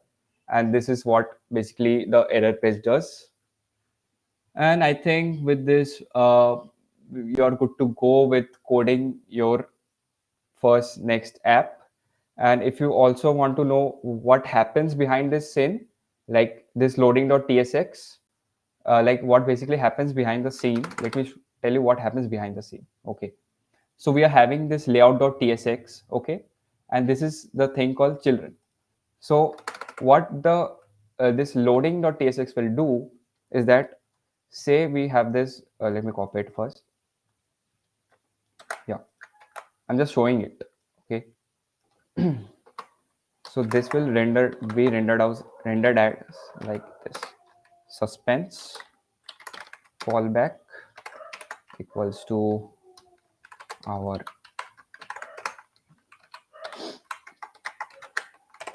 loading. And if I close this, and inside of this particular thing,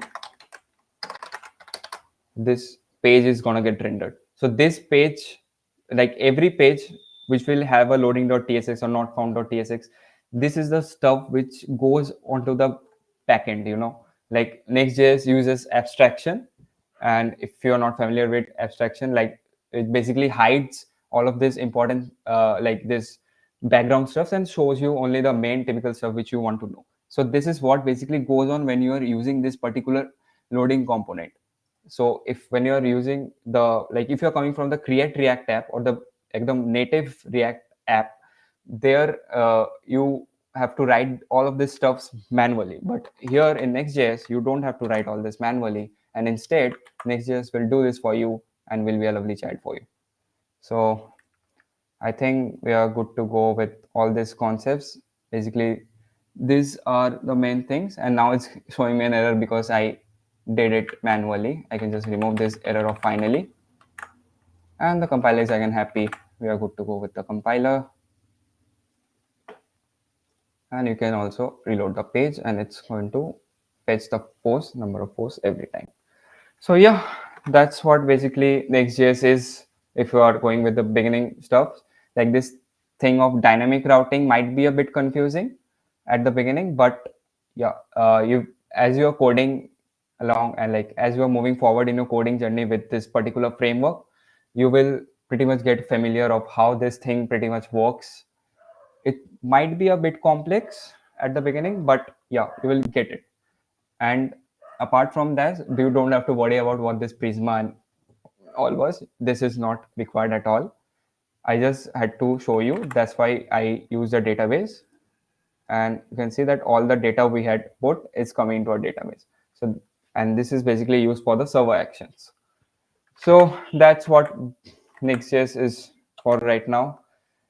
And you can copy this particular piece of code and play around with it, like how these things are particularly happening, why is this the case and why not.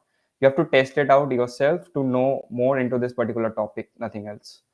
So yeah, that's what NextJS basically is, and that's what happens. So we'll be having a bit small quiz also, and if you have any kind of doubt, you can just ask me right now. Just ask me anything.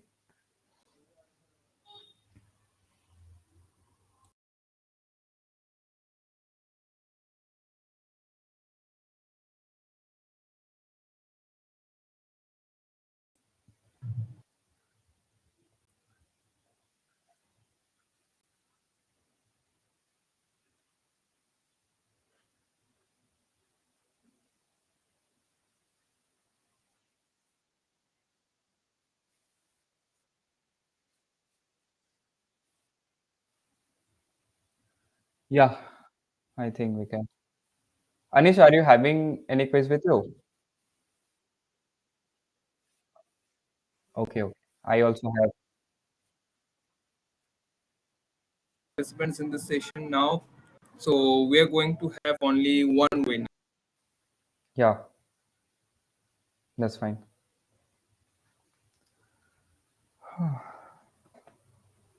Pretty much everybody is sleeping, I know All right right. now. It's winter. The disturbance. So this quiz has only two rounds. First round will be on the ReactJs and it will be taken by Anish, and the second round will be on the NextJs, which is going to take by Manish. And your total score will be counted by adding your total point in both of the rounds. And who is going to have the maximum score will be declared as the winner. Uh, One more thing, who is going to write the correct answer at first in the comment box, he will be okay. So I think we can start our first round. Anish, are you ready? Yes. Let me share my screen. Okay.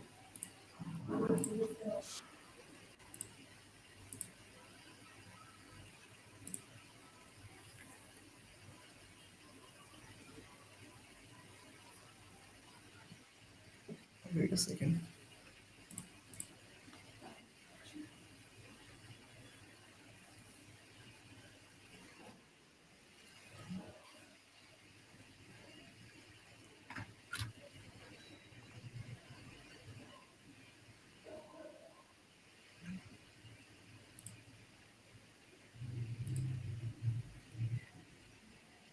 Anish, top right hand corner slideshow. Yep. Thank you. Okay. So let's start the quiz on React. Which company developed ReactJs?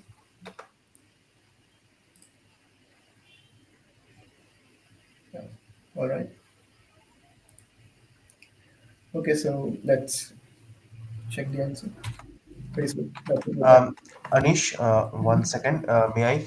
Himanshu and Somen, you are writing the option number. Please, I would request you to not write the option number, but the answers fully, just like Rishi Paul. So, unfortunately, Himanshu, as though you answered first, but the point will go for this question to Rishi Paul. Okay, so let's move forward. Next question. How do you initialize the use state hook to initialize state with a default value? I think only the option number will do in this case.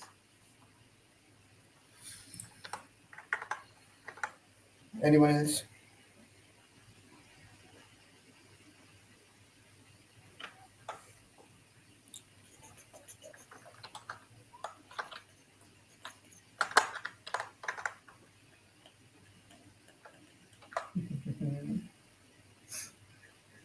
Okay, so the correct answer for this, shall I say the correct answer or should I wait?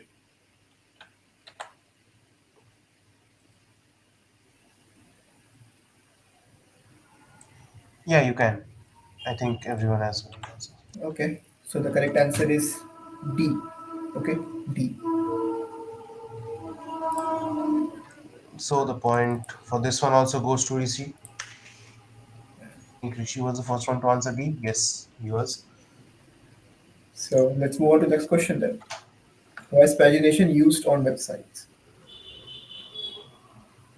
Uh, Option number will do. Option yeah, number. option will do. Sorry for the first thing.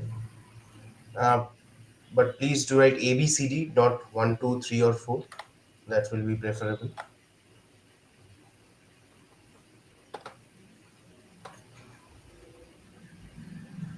Okay, so the correct answer here would be B. What? Sorry, my bad. Okay, so the correct answer is B. B. These slides have been arranged, has not been arranged properly.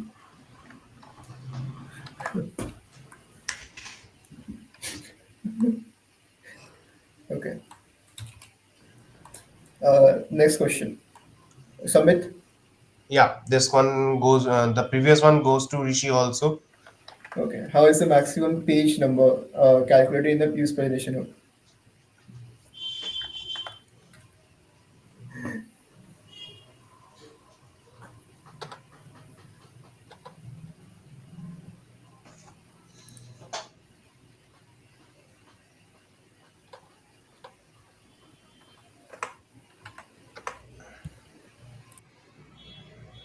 Anish, I think you can show the answer.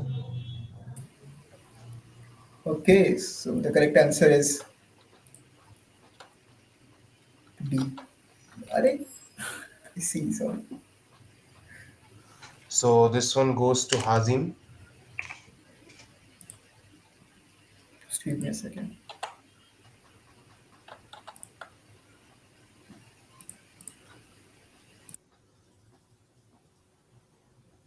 Okay, everyone, let's just wait for a bit.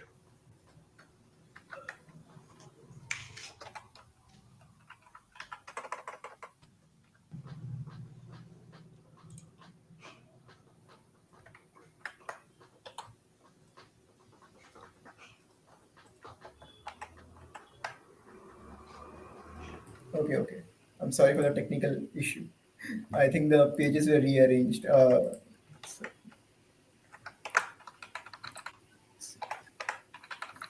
okay, this is the question. Next question. Bye.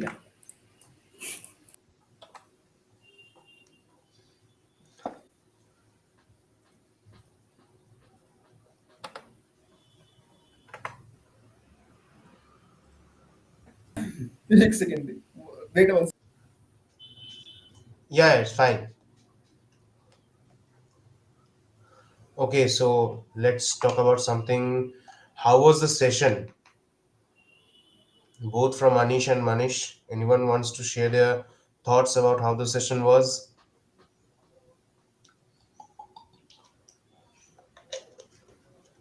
If you have any doubts, you can just reach Yeah. out to me. No issues.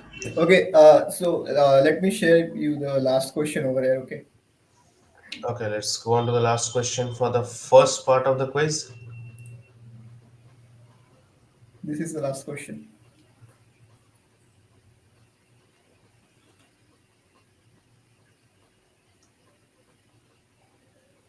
Only two have answered, three have answered, four, five, six. The answers are coming in. Shall I reveal the answer? Yes, I think you can. Okay, the answer is B. B. So Yes, for this one goes to Hazim Ansari. that's it from my side. I'm sorry for the technical difficulty. No I have worries, to no change worries. the question then. Okay, Okay, that's it. so let's move on to the round two of this quiz. Manish, are you ready? Yeah, yeah, I'm ready. Okay, okay. Let me share my screen. Yes. Okay, so I will be typing something in the chat just to mark a differentiation. Okay. Slideshow, please. Yeah, yeah. Thank Fine. you.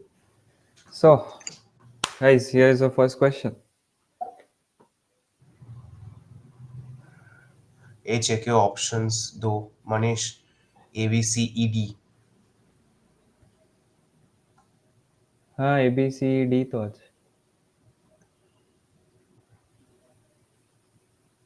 A, Manish, या A, B, C, E, D. A B C E D Okay, you have kept it like that. Okay, okay. या Sorry. Sorry, sorry, sorry. या wait yeah so answers guys. Yeah, the answers have come in. You can reveal the answer.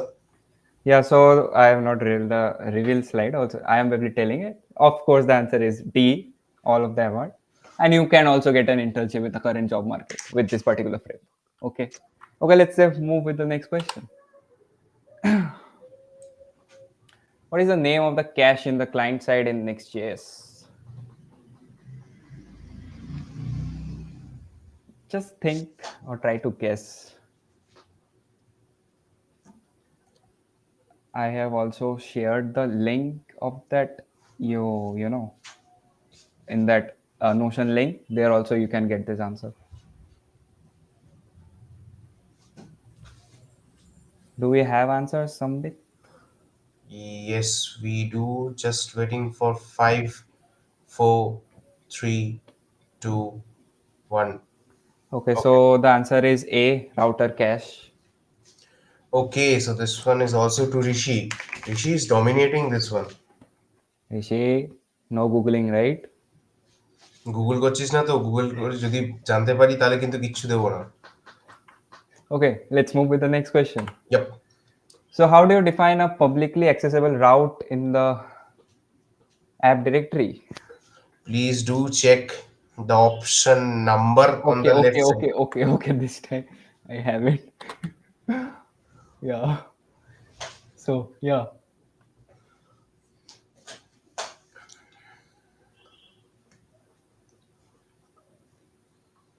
Rishi, so many have answered. Don't tell me it's by defining your whole existence, please.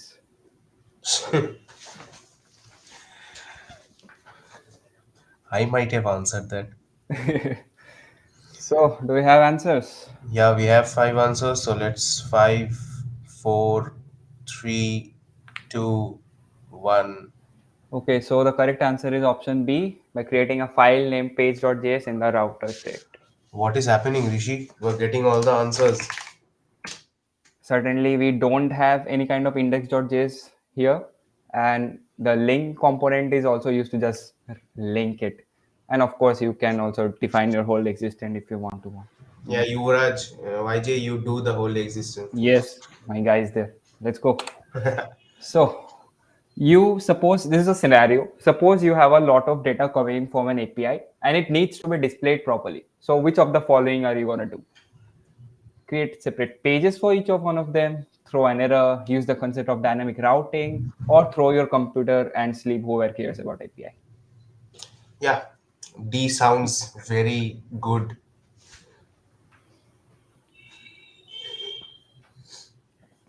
Okay, three answers have came in. ঋষি দুটো answer দিলে কিন্তু তাহলে কিন্তু ডিটাই ধরবো। Okay, let's 5, 4, 3, 2, 1. So the correct option is option C. Okay, Rishi, Okay. আবার ঋষি। Oh, Rishi is currently dominating. Damn. Yeah, purely dominating. Okay. So this is the last question. What is the name of the NextJS transpiler? Rishi has already answered. Hazim answered.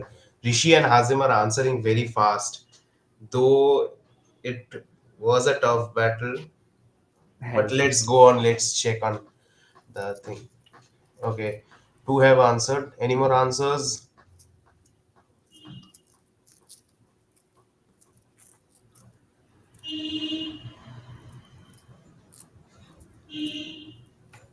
Okay, let's go on. 5, 4, 3, 2, 1. Yeah, so the answer is SWC, is a speedy web compiler, which is a compiler written in Rust. It is a pretty fast, damn good. And if you are coming from a ReactJS background, you are having Babel as your compiler. Oh, sorry, transpiler. Yeah. So that's it for guys. I just made these slides right now. Thank you, Anish and Manish, for hosting this wonderful event, wonderful sessions, and also the very good quizzes. Okay, so for the result of the quiz, it হ্যাঁ দেব তুই যেটা বললো, congrats ঋষি। খুব tough competition বললে ব্যাপারটা সত্যি কথা বলতে ভুল হবে। It was a competition between two people, Rishi and Hazim. Rishi answered, Hazim answered 2 and Rishi with a whopping 8 points. Congo. Congratulations, Rishi. Okay, so to everyone who is currently here, still here, thank you for participating in this.